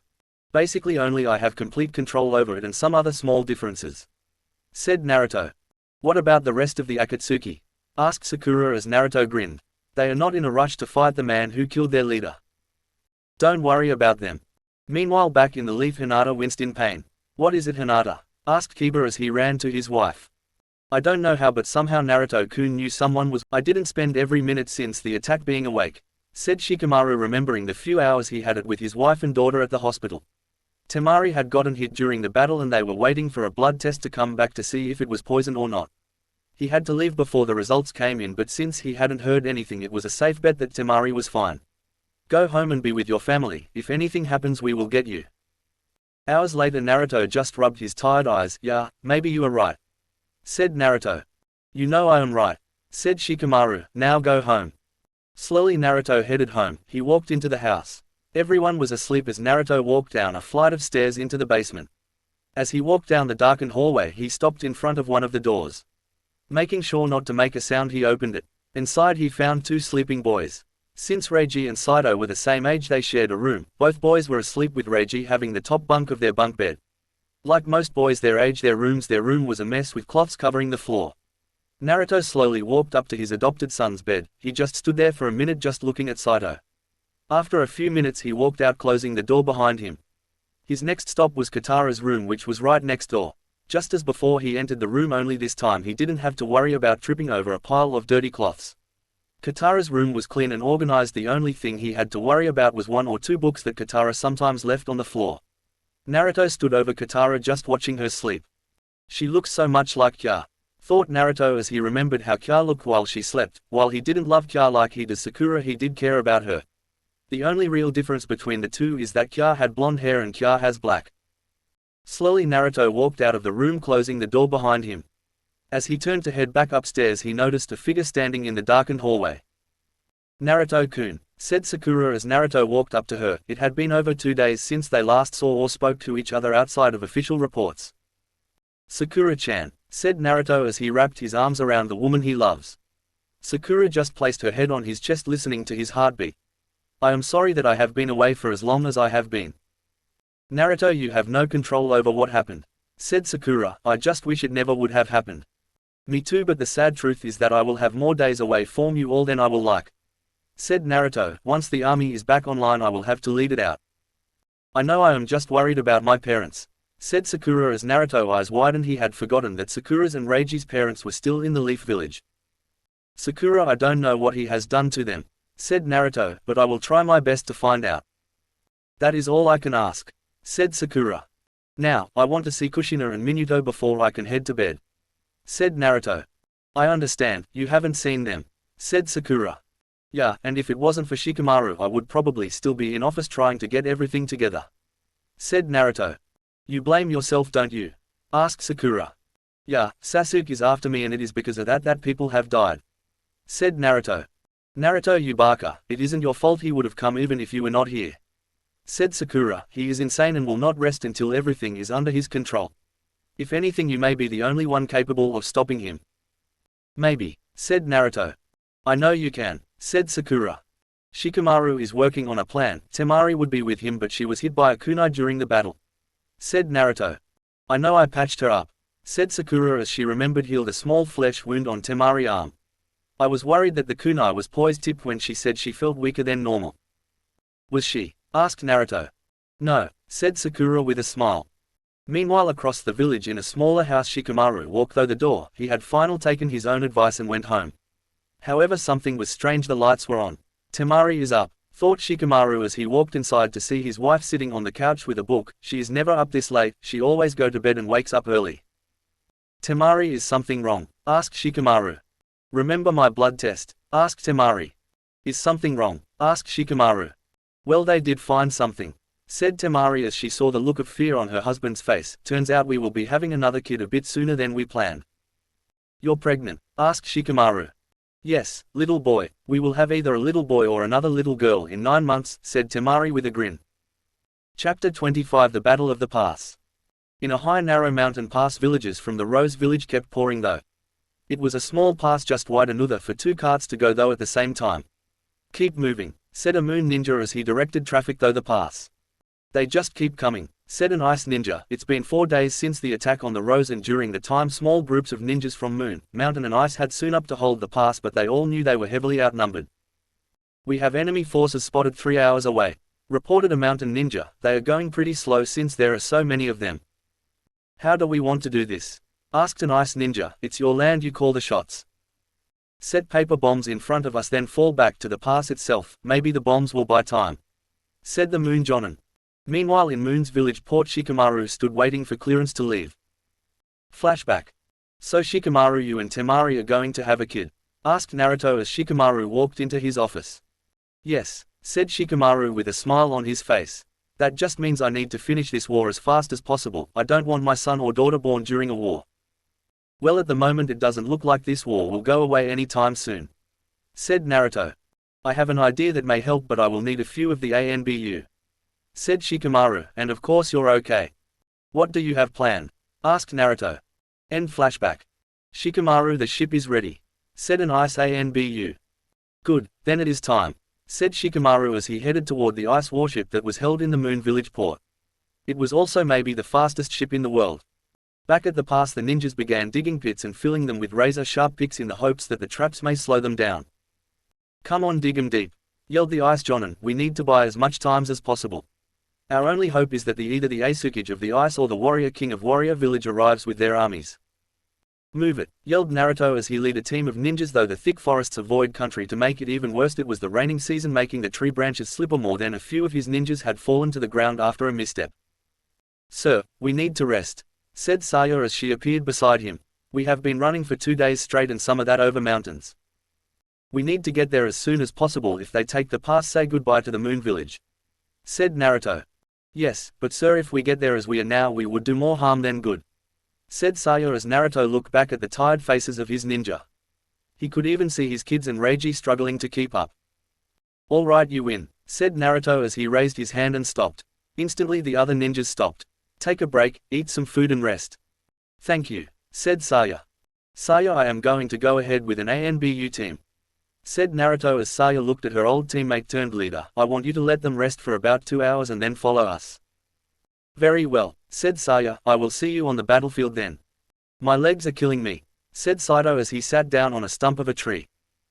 "I think that applies to everyone," said Katara as she took off her pack and walked toward a small stream. She took off her boots before placing her feet in the cool water. "Reiji, could you bring my patch to me?" "Sure," said Reiji as he took the pack to Katara. "Thanks," said Katara as she took the pack at the same time running her hand down Reiji's arm, causing him to smile. "Those two are getting way too close," thought Saito, his instincts as an older brother kicking in. "Sir, they have pulled back to the pass," said Chuji. "How many?" asked Sasuke as he looked at the narrow pass. "Maybe 3 or 4 dozen, no more," said Chuji as Sasuke grinned. "Then we outnumber them 10 to 1, and that is just with the advance forces," said Sasuke, prepared to attack. "Looks like they are here," said the moon ninja as he looked at the dark shapes appeared on the horizon. "What is the situation?" asked a new voice as the moon ninja turned only to see Naruto standing there with 4 ANBU beside him. "Thank God, you're here, sir," said the moon ninja. "Where is your army?" "They are on their way. I came ahead while they rested. They should be here within half an hour," said Naruto. "Sir, I don't think we can hold them for half an hour," said the ninja. "We can hold," said Naruto. "We have to hold." "Move out," ordered Sasuke as he sent Genin in first to take out any traps that they had laid out for his forces. The Genin ran forward into their first and more than likely last battle. As they ran, they entered a death field none of them would ever escape. They tripped over a series of wires, one of the secret weapons of the moon village, which was located on top of the mountain pass. To the normal person it looked like a normal box, but once it was opened it showed lines of kunai, each in their own slot. When the line was tripped, the trap was sprung. Using paper bombs, the boxers launched a massive wave of kunai. People looked away as most of the genin died in attack. "Damn, they were just kids," said a moon ninja. "They don't belong a battlefield." "No one does," said Naruto as he looked out over the dead and dying genin. "Most looked like they weren't even 10 years old yet." "My God," said Chuji as he looked out over the field of death. "If his clan wasn't a council member clan, then his little cousin would have been out there." "That is why the weak always go first," said Sasuke coldly as he noticed a figure standing on the battlefield. There he was in a coat not unlike the 4 Hokages, only his was black with what looked like spikes of white ice on it. However, it was his blonde hair that told Sasuke the truth. Well, looks like Naruto has come out to play," said Sasuke. "Looks like I get to kill him today after all." "They are coming again," yelled an ANBU as a wave of kunai came flying forward from the leaf ninjas. More than a few had explosive tags on them which caused them to explode after impact. "Move forward, attack them first," ordered Naruto as he reached behind his cloak and pulled his ANBU sword.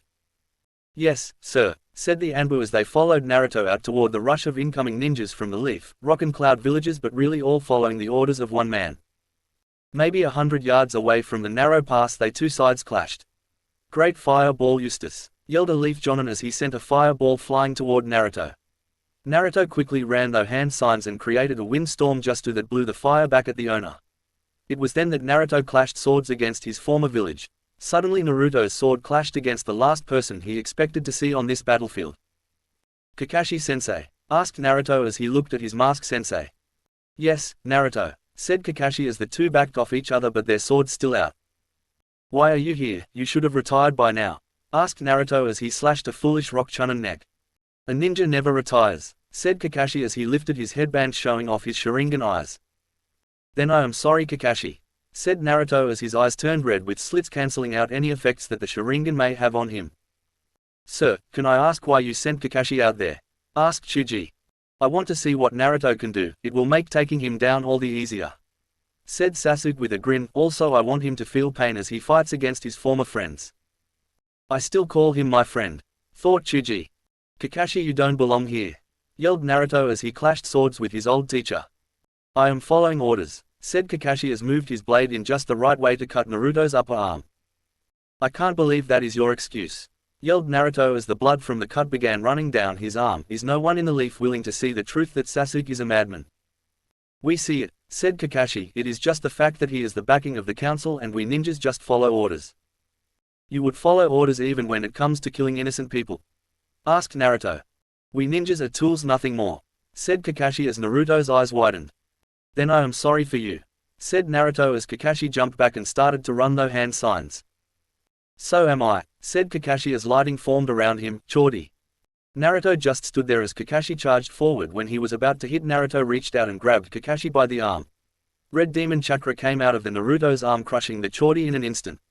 I am sorry, Kakashi, said Naruto with tears in his eyes as he formed a red rasengan in his hand. Kakashi's eyes widened. Kakashi tried to move but the demon chakra held him still. Goodbye, said Naruto as he slammed the rasengan into his old sensei's gut. Kakashi screamed in pain as he flew away, a giant hole in his chest. Naruto just killed Kakashi, said Chuji, stunned by Naruto's actions. Oh well, said Sasuke as another ANBU appeared. Sir, the rest of the army has arrived, said the ANBU. Good, said Sasuke with a grin, send them in and we will overwhelm them with numbers. As the battle raged on across the world, Shikamaru stood somewhere he never wished he would ever be again. The ship had crossed the ocean in record time. I never thought I would be back here, thought Shikamaru as he stood hidden in the treetop, but he could still see what was before him. Looking out of him were the stone faces of all the Hokages, starting with the first and ending with Sasuke's ugly face. Flashback. What? Asked Naruto as he looked at Shikamaru. You heard me, we need to hit them just like they hit us, said Shikamaru. We need to show them that we can hit them on their own soil. Maybe we can even start an uprising and force them to send forces back home to put it down.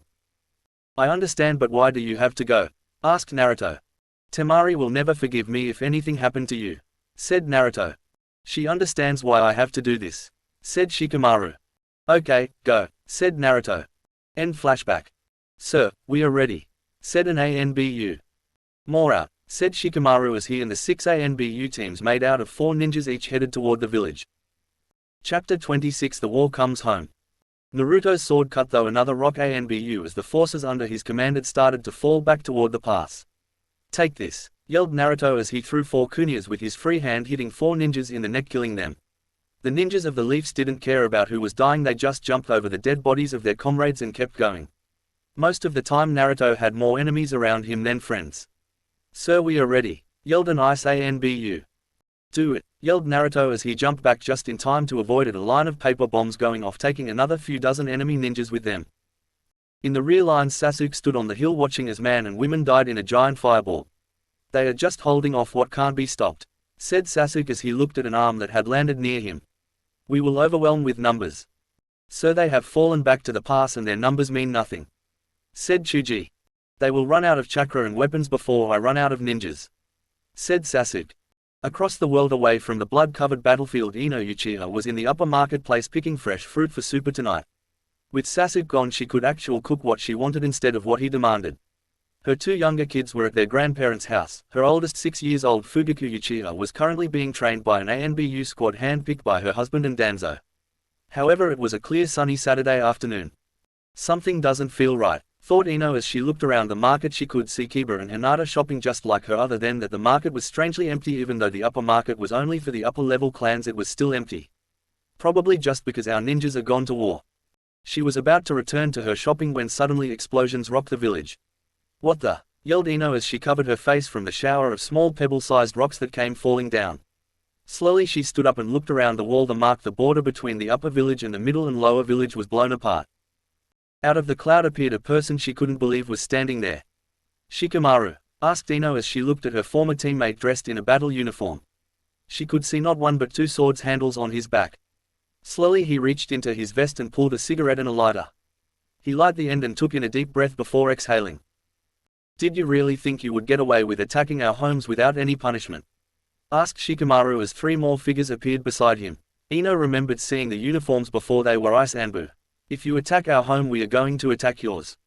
At the same moment Naruto was fighting with 2 kunais in his hands after his sword was cut in half by an enemy sword. However, Naruto and his ninjas were making him pay for every inch they took. In fact, if it wasn't for the demon chakra's healing power, it was likely that Naruto would be covered in blood from the multiple glancing hits he took.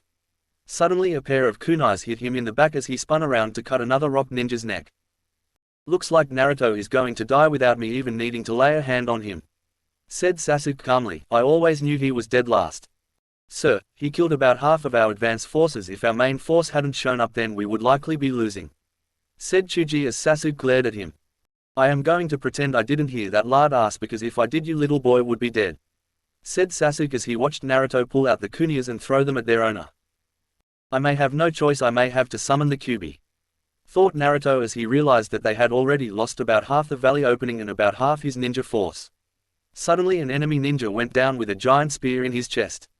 Naruto could only smile as three people appeared before him. They were tall, well-built men covered head to toe in armor. Two held spears while the other had a short straight sword. They all had helmets that covered all but their eyes and their faces. Along the top ran a line of red fur. The one with a sword had a flowing reed cape and each one of them held a large shield. "Yes, I based these guys off the Spartans. So nice of you to join us, Alexius," said Naruto to the warlord of the village hidden in the blade. The leaf, rock and lightning ninjas were stunned at the sight of these strange-looking ninjas. "I see you started the fun without me, Naruto," said Alexius. "Only you would call a bloodbath fun," said Naruto as he whipped some blood from his face. "I was raised to fight, Naruto," said Alexius. "Now if you don't mind, I feel that it is my turn to have some fun." "They are all yours," said Naruto as Alexius smiled. "Just try to leave a few alive." "Fine, some may live, but I will take one of their arms or a leg in exchange," said Alexius as he brought his sword down on the first victim of the warlord blade. There was no stopping them as they pushed forward. Naruto just stood there as more ninjas from the Blade Village filed past, each one of them smiling, even the few female warriors that were among them. Unlike most villages, it was rare for a woman to be a ninja. In the Blade Village they normally stayed home and made up a defense group. Sometimes I wonder if the entire Blade Village isn't made out of bloodthirst mad people with an extremely strong sense of honor, thought Naruto as he watched Alexius cut a head off a leaf ninja, all the while smiling like a little kid getting a new toy. "At the moment I don't care, I am just glad they are on our side." "Shikamaru?" asked Kiba, stunned to see his old friend. "It is kinda nice to see you guys again," said Shikamaru. "How is the whole marriage thing working, Kiba?" "Could be better," said Kiba. "Shikamaru, are you here to rescue me for Naruto-kun?" asked Hinata as Shikamaru raised an eyebrow. "Wow. Hinata, you still have a crush on Naruto even though you're married to Kiba?" asked Shikamaru. "And we have had 2 kids together," said Kiba sadly. "You guys need couples therapy," said Shikamaru, but Hinata really let Naruto go. He has a wife and, for the lack of a better term, 5 kids to look out for. Wow, he and Sakura must have been going at it like crazy to have 5 kids, said Kiba as Hinata's heart broke again. "Well, only 2 are his and Sakura's. One is Sakura's brother and the other 2 happen to be kids he adopted when their mother died," said Shikamaru before turning to Ino. "I am surprised you didn't tell her this, Ino. Couldn't bear to break her heart. Now surrender," said Ino as she pulled a kunai. "Please, Ino, when was the last time you fought?" asked Shikamaru as he pulled both his swords. "I am a jonin," said Ino, "and if Hinata and Kiba know what is good for them, they will fight you and your ANBU along with me." "They are not here to fight you," said Shikamaru as he waved his hand. "Though the ANBU, in fact these are only clones, the real ones are seizing every little bit of money and supplies that belong to Naruto's family trading company." "Then we outnumber you," said Ino with a smirk. Ino, I thought you knew me better than this," said Shikamaru. "Do you really think I would stand here and just talk to you?" "What?" asked Ino. "Look down," said Shikamaru. Ino, Hinata and Kiba all looked down to see themselves trapped in Shikamaru's shadow procession. "But I was moving," asked Ino as she tried to move but found she couldn't. "That is because I was letting you," said Shikamaru with a grin. He was enjoying his payback on the leaf just a bit too much. Meanwhile on the battlefield, Saya and the rest of Ice ninjas had arrived just in time to see the Blade Village ninjas push the enemy out of the pass and into open ground. "Should we help them?" asked Saya as she appeared next to Naruto. "You're welcome, but they seem to be enjoying it," said Naruto as he watched another ninja fall to a Blade Village spear. "Those people are mad," said Saya. "Yes, their entire culture is based on war, so they have been pent up for years and they are finally letting it out," said Naruto as he looked around to see the horror on the younger ninjas' faces, including his kids and Reiji. They have never seen a true battlefield. They have only heard of war, though the stories and the photos. They have never seen what war really is like. They have never smelled the fresh blood as it soaked into the earth. They have never seen the true face of war." "What is going on?" asked Danzo as the aging ninja walked into the Hokage's office.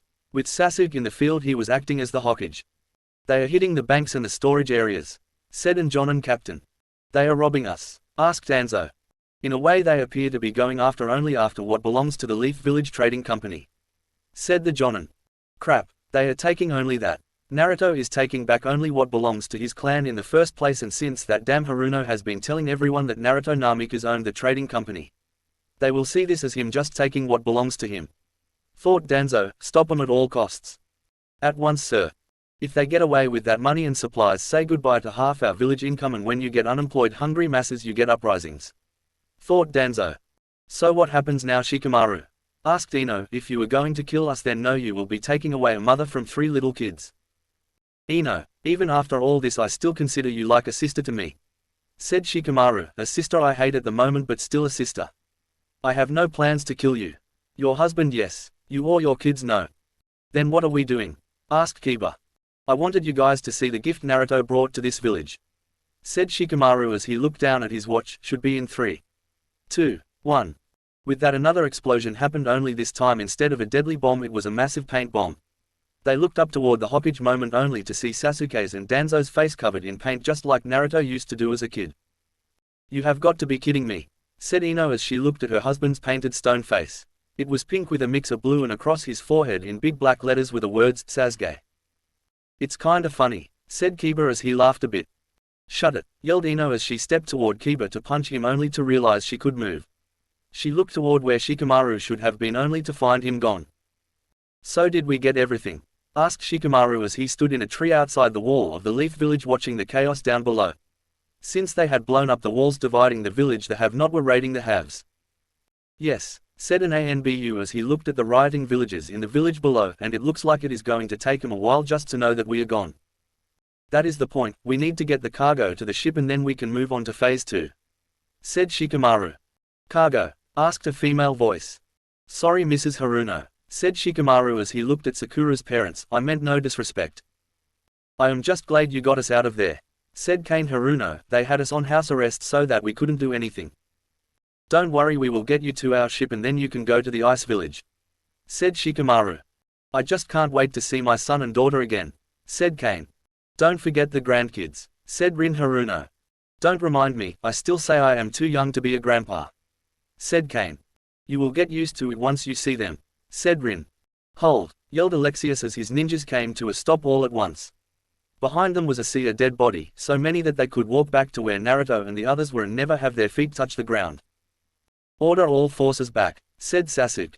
At once sir, said Chuji, wishing he could have given the order a long time ago. In the snow-covered forest of Demon Country, one of the 3 major villages burned. The Darkness Village along with the Shadow and the Wolf Village made up the unified tribes of Demon Country, and now 2 of them were either burning or burnt. The real Sasuke Uchiha stood in the snow watching the village burn. Do we have it? Asked Sasuke. Yes, sir, said the Leaf ANBU as he held onto a small chest. Good, then on to the Wolf Village for the next piece, said Sasuke. You are a fool Naruto, thought Sasuke's clone with a grin as he looked out over the blood-stained battlefield. You fail to see the true target and my true plan. Chapter 27 Trouble at Home. This is just sick, said Reiji as he looked at the dead bodies off the Leaf Rock and Lightning ninjas. Just pick it up, snapped Saito as they bent down picking the now dead genin by the feet. Reiji picked up the genin by the arms and then together they tossed the body into the mass grave that had been made by the side of the pass. I feel sorry for them, said Reiji as he looked at the massive body. Yeah, it is sad that they died, but it is their fault, said Saito as he whipped his hands on his pants. They shouldn't have even been there to begin with. Saito, is something wrong? Asked Reiji to his best friend. You have been on snapping at me for the smallest things. Yeah, I do have a problem, said Saito. What is that problem? Asked Reiji as the 2 boys glared at each other. Is something going on? Asked Katara as she walked up and instantly. No, nothing is wrong, said Saito as he glared at Reiji. Reiji knew what Saito was saying with his eyes. We will talk later. What is it, Katara? Asked Reiji. Well, my dad wants to see you, said Katara. Okay, said Reiji as he followed Katara to where Naruto was looking over a map. You wanted to see me, sir, said Reiji. Yes, you, Katara, Saito and Saya will be leaving within the hour to meet up with Shikamaru and our ship in Moon's Harbor, said Naruto.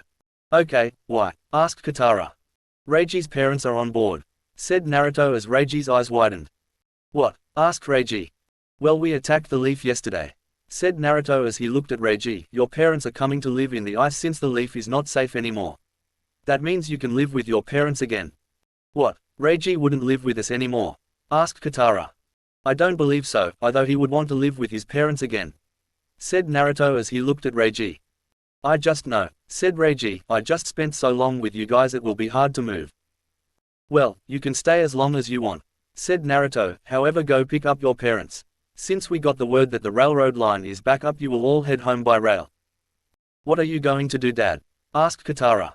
Well, I am going to talk to Alexius about our plans and the cage from ice is coming up along with the mountain council members, said Naruto. We need to decide what to do now.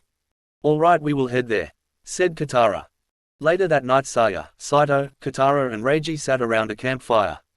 Well, I am going to get some sleep. If anything happens wake me, said Saya as the ANBU captain turned John and instructor went toward her tent. I'll get some sleep too, said Katara with a yawn as she headed toward her tent, leaving Reiji and Saito looking at each other from across the fire. For a long time either one of them moved as they glared at each other. So what is your problem, Saito? Asked Reiji.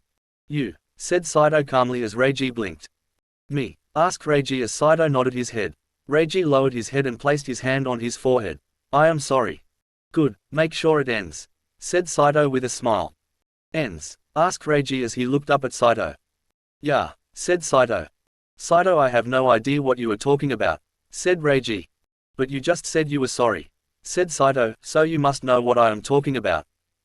Yeah, but I can't end it, said Reiji as Saito's eyes widened. I can't go back in time and not eat the last of the ice cream. Wait, that was you, snapped Saito. I thought that was Dad. Sorry, said Reiji, but I can't really end it. I just have to promise not to do it again. I am not talking about ice cream, snapped Saito. So what are you talking about? Asked Reiji. The thing between you and my sister, said Saito as Reiji's eyes widened like dinner plates. I have no idea what you are talking about, said Reiji.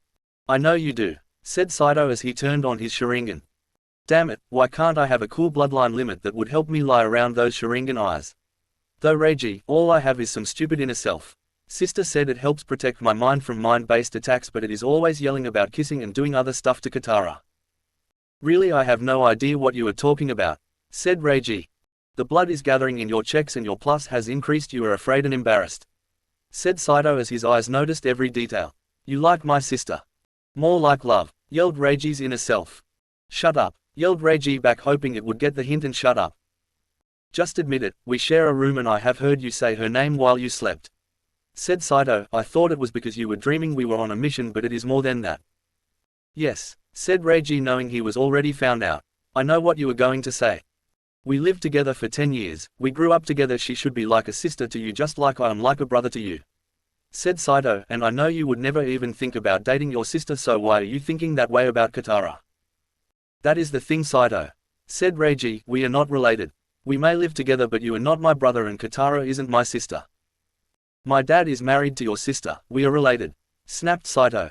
Yes, your adopted dad is married to my sister, said Reiji, stressing the word adopted all the while staring at Saito. Your real dad is Itachi Uchiha. Your own Sharingan is proof that biologically we are not related. And I cannot help the way I feel. However, I will make a deal with you. What? Said Saito, gripping the handle of his weapon in rage of what his best friend had said before. I will not try to start anything with Katara, said Reiji. Good, said Saito. A deal happens when both sides give a little, Saito, said Reiji. What do you want me to give? Asked Saito. Permission, said Reiji. If Katara comes to me and asks me out, then you will not say anything. That is fine by me, said Saito with what could only be described as an Uchiha grin. She has no idea you like her and I don't think she likes you, so it is unlikely she will ask you out. I know, said Reiji sadly. My sister told me she used to like Sasuke Uchiha but in time she started like Naruto, so maybe that will happen to me with someone else. No, it will not, said inner Reiji. She is the only one for you. Maybe, said Saito, however I can agree to that deal. Okay, she will probably never find out about how I feel right now anyhow, said Reiji sadly. Unaware by both teams, Katara had heard the whole thing from her tent. Reiji likes me. I thought it was just me, thought Katara, her heart racing. No, I can't like Reiji, I just can't. All three teams were in for very little sleep that night. The next morning they entered the Moon Village. Repair teams were still at work repairing the damage done in the attack. Slowly they made their way toward the dock only to see someone they hadn't expected. "Sis?" asked Reiji. "Yeah," said Sakura as she stood on a dock with Minato in her arms and Kushina was looking out at the boats that was coming in and out. "Let me guess you are here to see your parents, Mrs. Namikaze," said Saya with a grin. "Yes," said Sakura, "Naruto sent me a message." "And what is up with the ANBU squad?" asked Saya as she noticed the ANBU squad nearby. "Well, two things really, protection of mine and Naruto's kids, and they are bringing back more money than our village takes in a year," said Sakura as the ice ship came into the port. "Imagine if our enemies or some robbers got that." "Is it a bad time to ask for a pay raise?"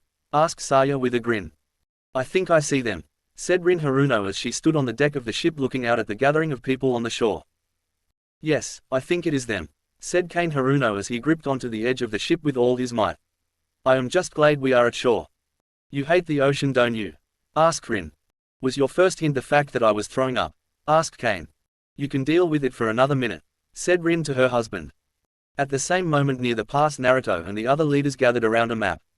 "We have pushed them back to one of the outlying villages around the Rose Village, but I dare not move forward until we remove some of the forces to our west," said Alexius. "Well, Demon Country is all but whipped out. We have reports that all 3 villages have been destroyed," said the council member for Bone Country. "The few forces that were left moved into our territory." "Who is leading them?" asked Naruto. "Your Sasuke Uchiha," said the council member. "What?" asked Alexius. "I saw him on the battlefield yesterday." "Wait a second," said Naruto. "Alexius, did you ever see him fight?" "No," said Alexius. "That isn't like Sasuke. If he sees me he would come after me," said Naruto. "It has to be a clone. He wants me to think this was his target, but it wasn't. He wanted something in Demon Country." "There is nothing in Demon," said the mountain cage. "Have we heard anything from Ryu?" asked Naruto. "No, the grave hasn't been seen. We have some reports of them around the Leaf Fleet, but that doesn't make sense. They can't attack us from there," said the Bone member. For a moment Naruto didn't move as his eyes widened as he understood what was going on. "They aren't attacking us because they are leaving their village," said Naruto. "What?" asked Alexius. "Tell me, what is Demon Country?" asked Naruto. "Nothing, just ice, snow and pine trees," said Alexius. "And the keys," said Naruto as all the leaders' eyes widened and their faces became bone white. "What?" asked Alexius. "Would this Sasuke Uchiha really be so honorable to open the Demon Gate and watch half the world burn?" added the Bone Council member. "Yes, he would enjoy it, and he has at least 5 keys," said Naruto, "the 3 in Demon, the 1 from Rose and the 1 at Grave. That would mean he only would need the remaining 5 keys, 1 from each of our nations, and then he would be able to open the gate," said Alexius. "It could be worse. During the attacks on our nations he could have stolen the keys," said Naruto. "Then we must send word back home at once. We cannot let those keys fall into his hands," said Alexius. Near the docks, Reiji couldn't help but smile as he watched his parents step off the boat. His father was holding on tightly to the railing until he reached the dock. Only then did the cane come out. Slowly they walked up to their son. "You got big, kiddo," said Kane with a smile. "Well, it has been 10 years," said Reiji with a grin. "Way too long," said Kane as he opened his arms and Reiji ran forward to hug his dad for the first time since he was 6. He could hardly remember much about his dad, but he knew that this was him. He just couldn't hold back the tears. He had his parents back. Sasuke stood in front of a dark stone gate that came out a mountainside. All over it was written warnings in languages long forgotten by the living. 1 each side where the door met the mountainside with 3 seals. 3 more seals sealed the center with 1 large seal running across the top. "So this is what the gates to hell look like," said Sasuke as he pulled out a scroll. He quickly unsealed his keys to victory. He looked down at the podium in front of him. Slowly he placed the keys he had in the proper spots. First he placed the key from the Grave Village. It was a circle with a diamond shape cut out of the center. After that he placed the 4-quarter circle pieces around it. When the 5 pieces were in place, 5 seals broke on the Demon Gate. 2 holding each door to the mountainside and 1 in the center. 5 down, 5 to go," said Sasuke with a smile. "Soon victory will be mine." Chapter 28: The Ride Home. "Hey Mum, hey Dad," said Sakura with a smile as she hugged her parents. "Mommy, who are these people?" asked little Kushina. For a moment her grandparents were stunned. "Well, do you remember the photo of your grandma back home?" asked Sakura as Kushina looked at Rin before her eyes widened.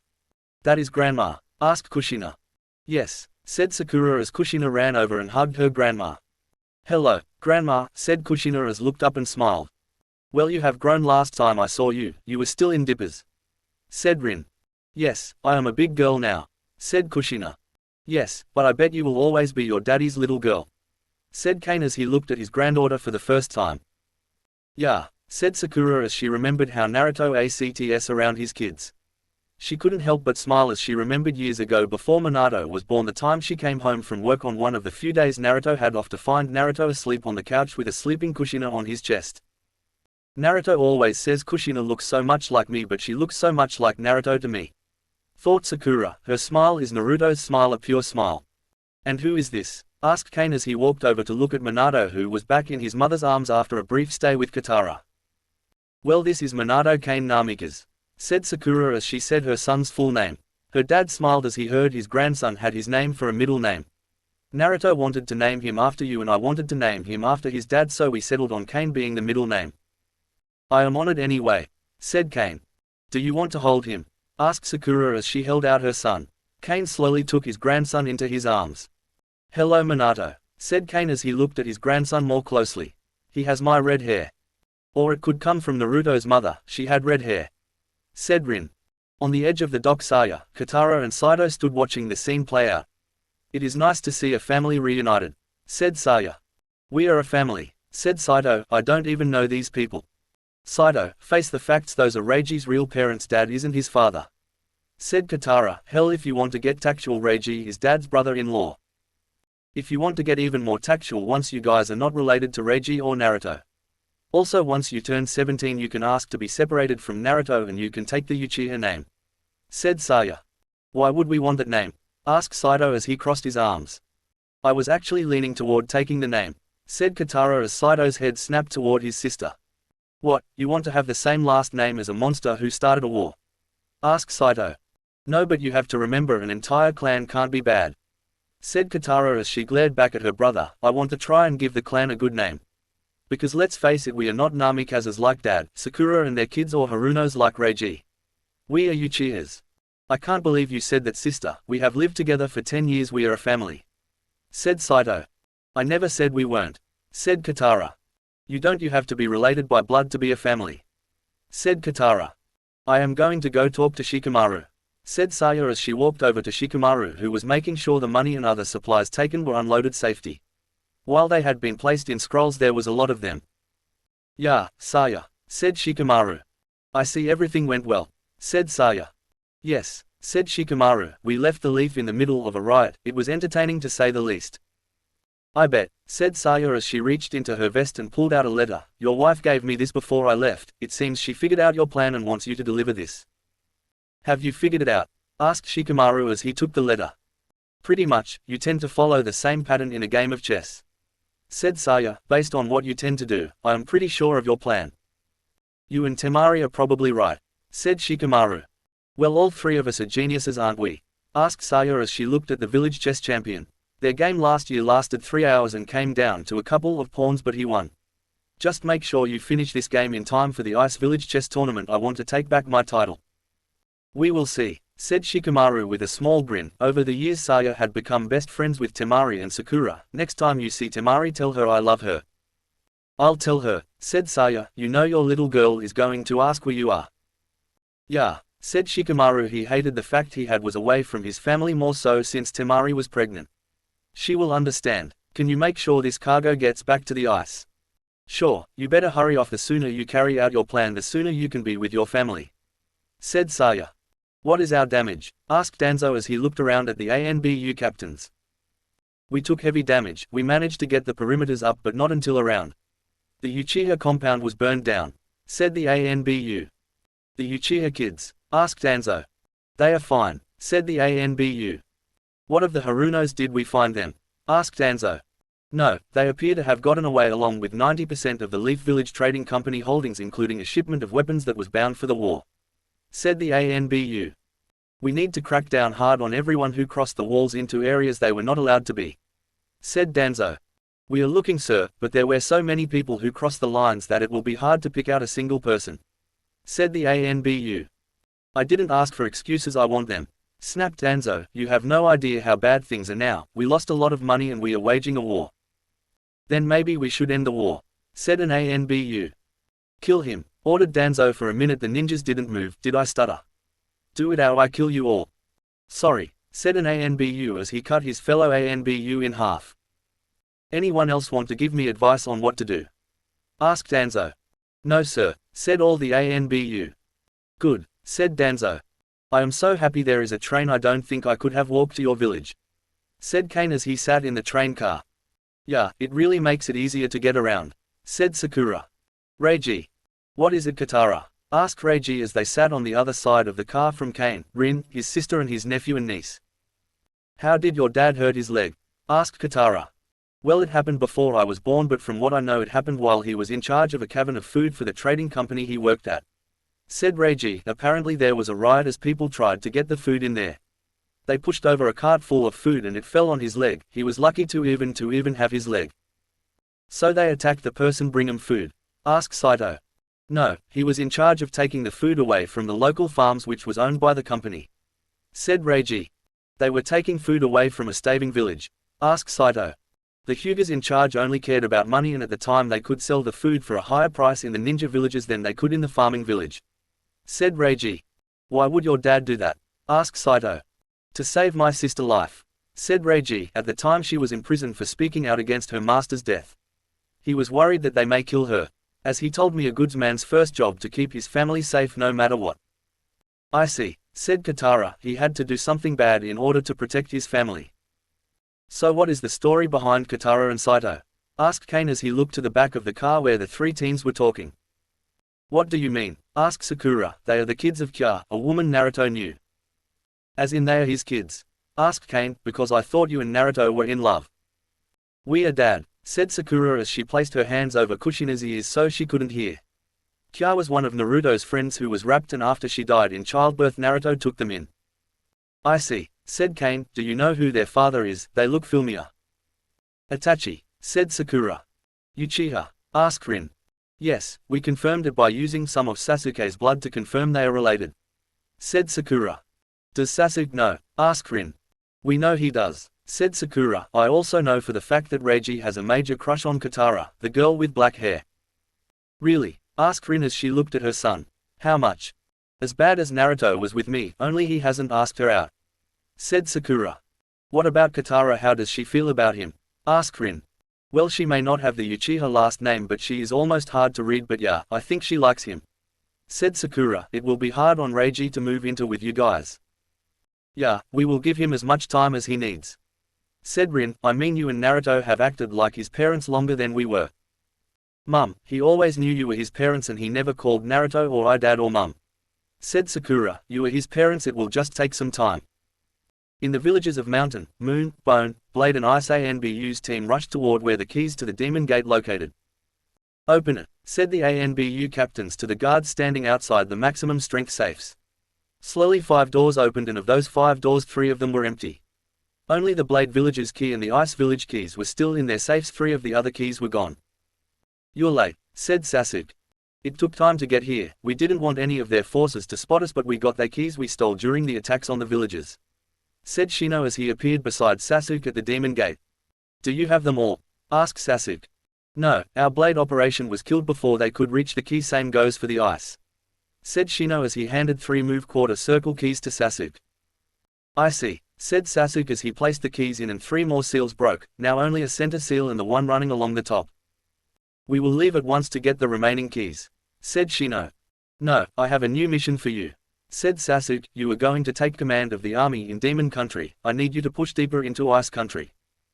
What of the keys? Asked Shino. That is my mission, said Sasuke. Night had fallen as a man walked over a sand dune. He came to the top only to spot the lights of village hidden in the sand. Slowly he walked down toward the gates. The moment he neared the gate, ninjas jumped out of the darkness. Halt, said the sand ANBU. Long time, no see Kankuro, said Shikamaru. Chapter 29. Setting the board. Well, Shikamaru, said Kankuro, what brings you back to the sand village? I need to talk to Gaara, said Shikamaru. Are there any leaf ninjas in your village? No, we regained most of our freedom back, but military is still very weak, said Kankuro. We can't really help you with the war if that is why you came.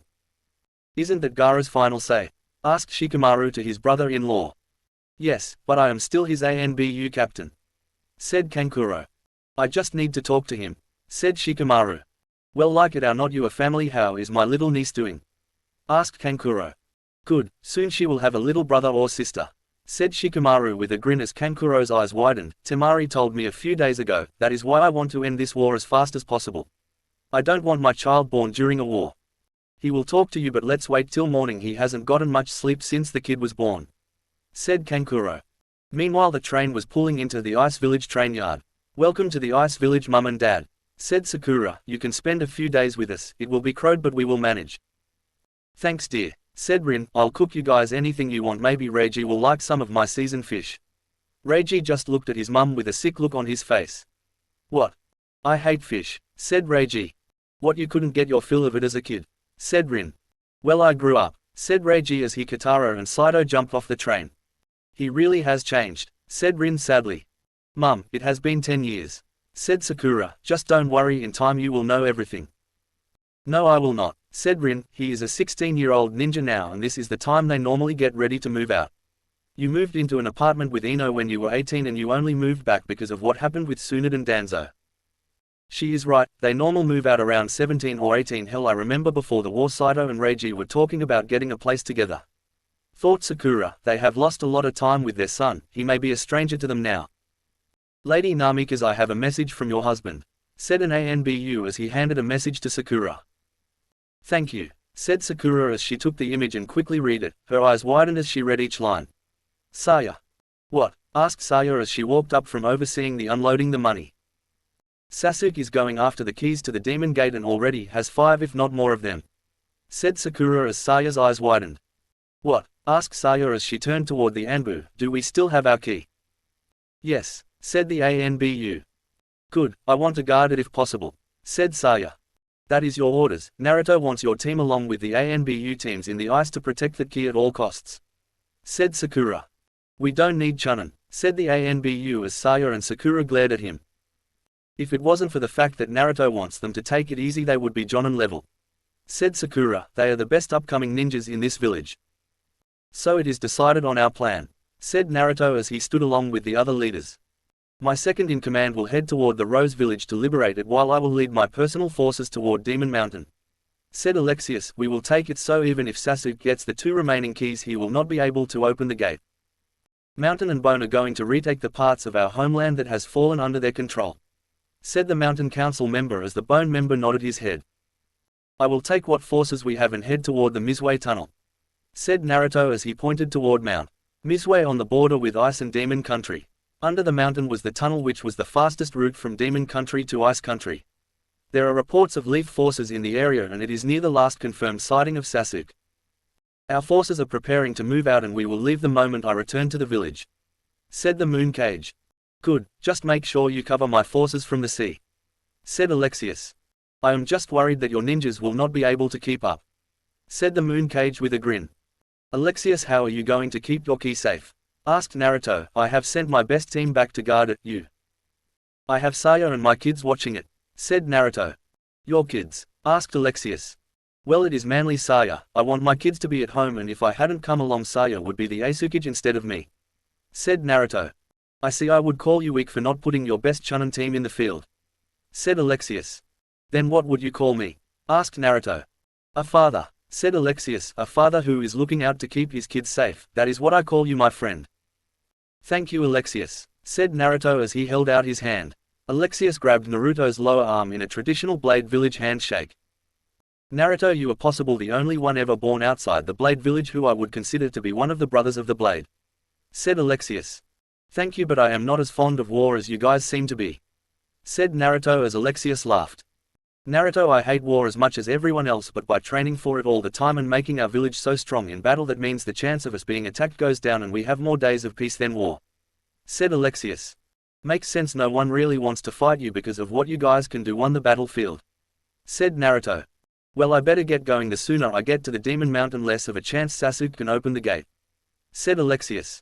Yeah, but remember you can't take the keys out, said Naruto. Yes, only the key you have, Center Diamond Piece, can unlock the other keys and reseal the gate, said Alexius. Good luck, Alexius, said Naruto. Same to you, Naruto, said Alexius. Back in the ice, Reiji sat on his bed looking up at the ceiling, just thinking. Reiji, are you okay? asked Katara as she looked into Reiji's and Saido's room. Saido had run off to get some things for supper. Not really, I am just worried that I made my mum sad when I told her I don't like fish anymore, said Reiji as he jumped off the upper bed of the bunk bed. Maybe some training will help you think clearly, asked Katara. Maybe, but Saido isn't here, said Reiji. I am, said Katara as Reiji's eyes widened. Or are you afraid of getting your ass handed to you by a girl? No, said Reiji. Good, then gather your gear and meet me at the training field in 5 minutes, said Katara as she headed across the hall toward her room, unaware that Reiji was just standing there checking her out. A one-on-one training session with Katara, no Sayo and no Reiji, said inner Reiji, just you and her alone. Shut up, yelled Reiji to his inner self, I made a deal with Saido and I plan to keep it. Fine, said inner Reiji as he crossed his arms and pouted a bit. Shikamaru, it has been a while, said Gaara. Yeah, it has, said Shikamaru, I am assuming you have heard about the war or your attack on the leaf, asked Gaara. Both, said Shikamaru. You want our help in this war, don't you? asked Gaara. Yes, said Shikamaru as Gaara leaned back in his chair. Shikamaru, at the moment nothing would make me happier than to join your fight, but we are alone on this side of the world, said Gaara. We would be fighting all the other nations and at the moment I don't think you can get that many forces over here. Would you say yes if I can get you help on this side of the world? asked Shikamaru. Yes, said Gaara. Perfect, now can you put me in contact with any rebel groups in the other nations? asked Shikamaru. You want to organize the rebel groups? asked Gaara. Yes, said Shikamaru.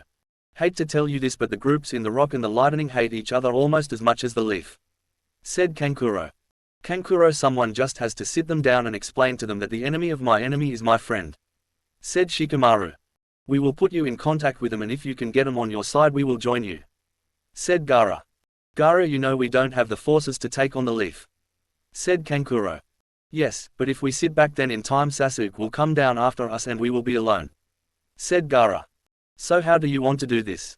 asked Reiji as he and Katara stood on one of the nearby training grounds. Full go, said Katara. Is there anything else? Guess not, said Reiji. Your brother and you always want to go full go. As I told Saido, like it or not we are Uchihas, said Katara. Actual, I plan to take the Uchiha name when I am older. Really? asked Reiji. Yeah, now are you ready? asked Katara. Sure, said Reiji as Katara charged forward, fist at the ready. Reiji jumped away just as Katara's fist impacted the ground with the same force Sakura had at her age. The grounder part of Reiji flew back into a tree. For a moment he stood there stunned as he looked at Katara. His long black hair framed her face as her Sharingan eye glowed under her hair. She is so hot, said inner Reiji. You are so right, said Reiji back. Sir, we are ready to leave, said the Moon Jonin as his cage walked onto the deck of the ship. Good, order the fleet out, said the cage. Make your course for the Rose Village. Yes, sir, said the Jonin as the Moon Village fleet left their docks. The Moon Village wasn't a strong force on land, but they dominated the seas and now their fleet was on their way north to crash against the fleet the Leaf had around the Rose Village. Their goal was simple: to cut off all reinforcements and supplies from to the enemy armies and to cover the Blade Village's land forces as they marched up the coast. How long to the Rose Village? asked the cage. About 2 days at full speed, sir, said the Jonin ship captain. Very well, said the cage. That should be the time the Blade Village ninjas reach the Rose Village. It is time to show those fools from across the ocean who they are messing with. Watch it, yelled Reiji as he ducked under one of Katara's kicks. The blow was so strong that it went right through a tree trunk. This is training, get used to it, said Katara with a grin as she ran those hand signs. Fireball Justu. With that a giant fireball came out of Katara's mouth. Water Fortress Justu, yelled Reiji as he ran those hand signs as a massive wall of water appeared in front of him. A cloud of steam formed when the fire and water met. Both Reiji and Katara moved through the cloud of steam, weapons at the ready looking for each other. Suddenly they backed up into each other. Both wide-eyed teens turned to face each other as the steam started to lift. Katara went in for a chakra-powered punch. Reiji raised his hand, pumping every ounce of chakra he had into his hand to soften the bow as he backed up. Suddenly Reiji's foot hit a small hole in the ground and he started to fall backwards. As Reiji fell, Katara threw her punch, but she missed Reiji's head by inches. The now off-balanced Katara started to fall as well, right on top of Reiji.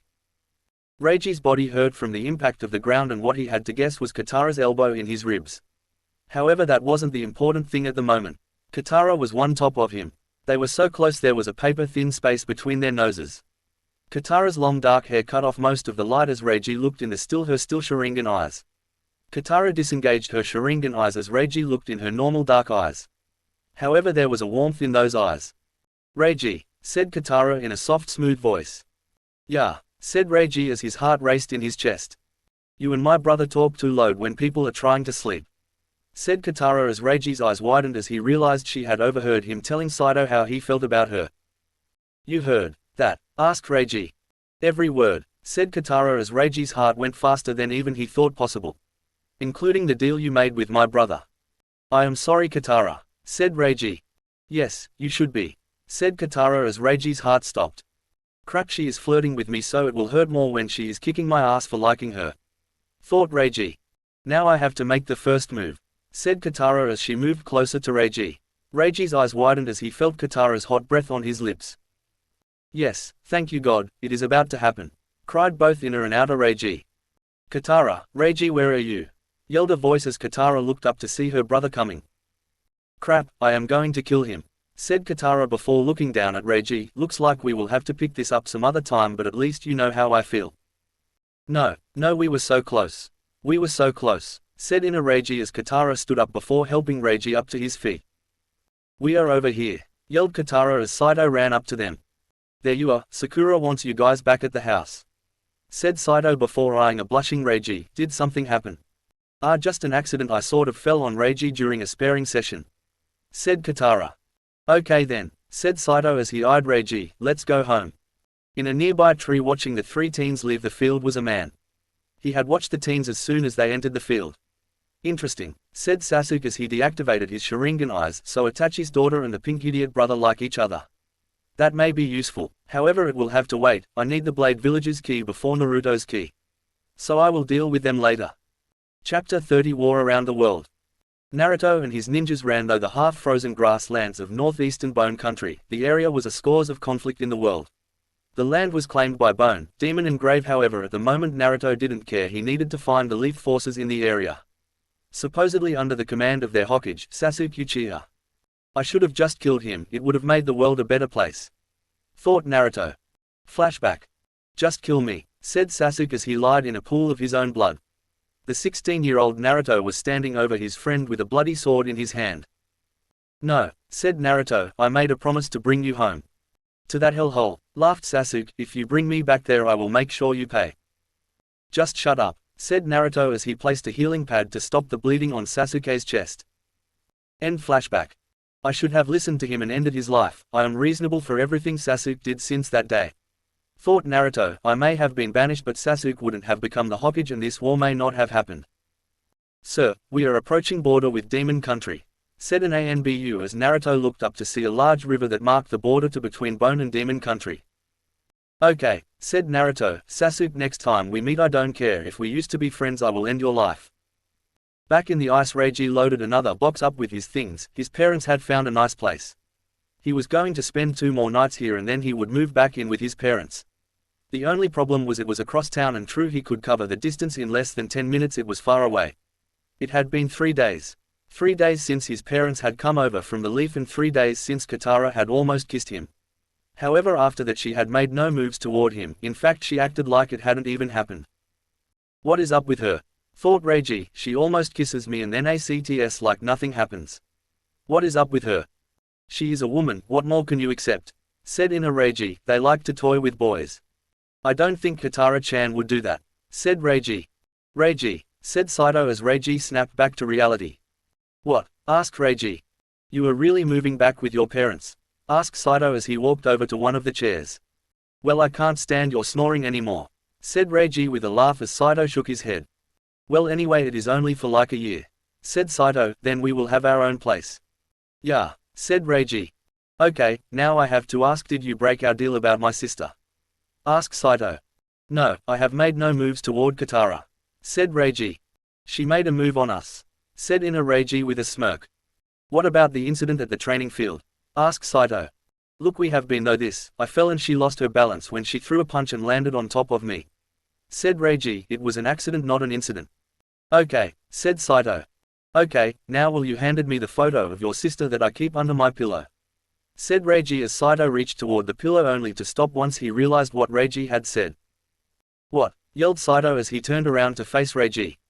It is just too easy to drive you up the wall, said Saito with a laugh. I hate you, said Saito with a grin. Meanwhile Sasuke studied the layout of the village in front of him. Popping out of the grasslands and farms, fools, thought Sasuke as he looked at the village. Compared to the other villages he had seen, it was simple. There were no fountains or parks, only houses, and the strangest thing was there was no wall. There were a few lookout towers, but they were few and far between. They are daring someone to attack them. I shouldn't keep them waiting. Naruto and the ice ninjas sat around a series of small fires making their lunches and resting up. Sir, said a ninja as he rushed up to Naruto. What is it? Asked Naruto. You have a visitor, said the ninja as Naruto looked behind him to see a well-built man with a black large beard. His chest, arms and upper legs was covered thick chainmail. He had fur boots that went up to his knees. He also had a fur coat that went from his shoulders to his knees. On his head was a metal helmet and a sword hung from his belt. A small round shield and an axe was on his back.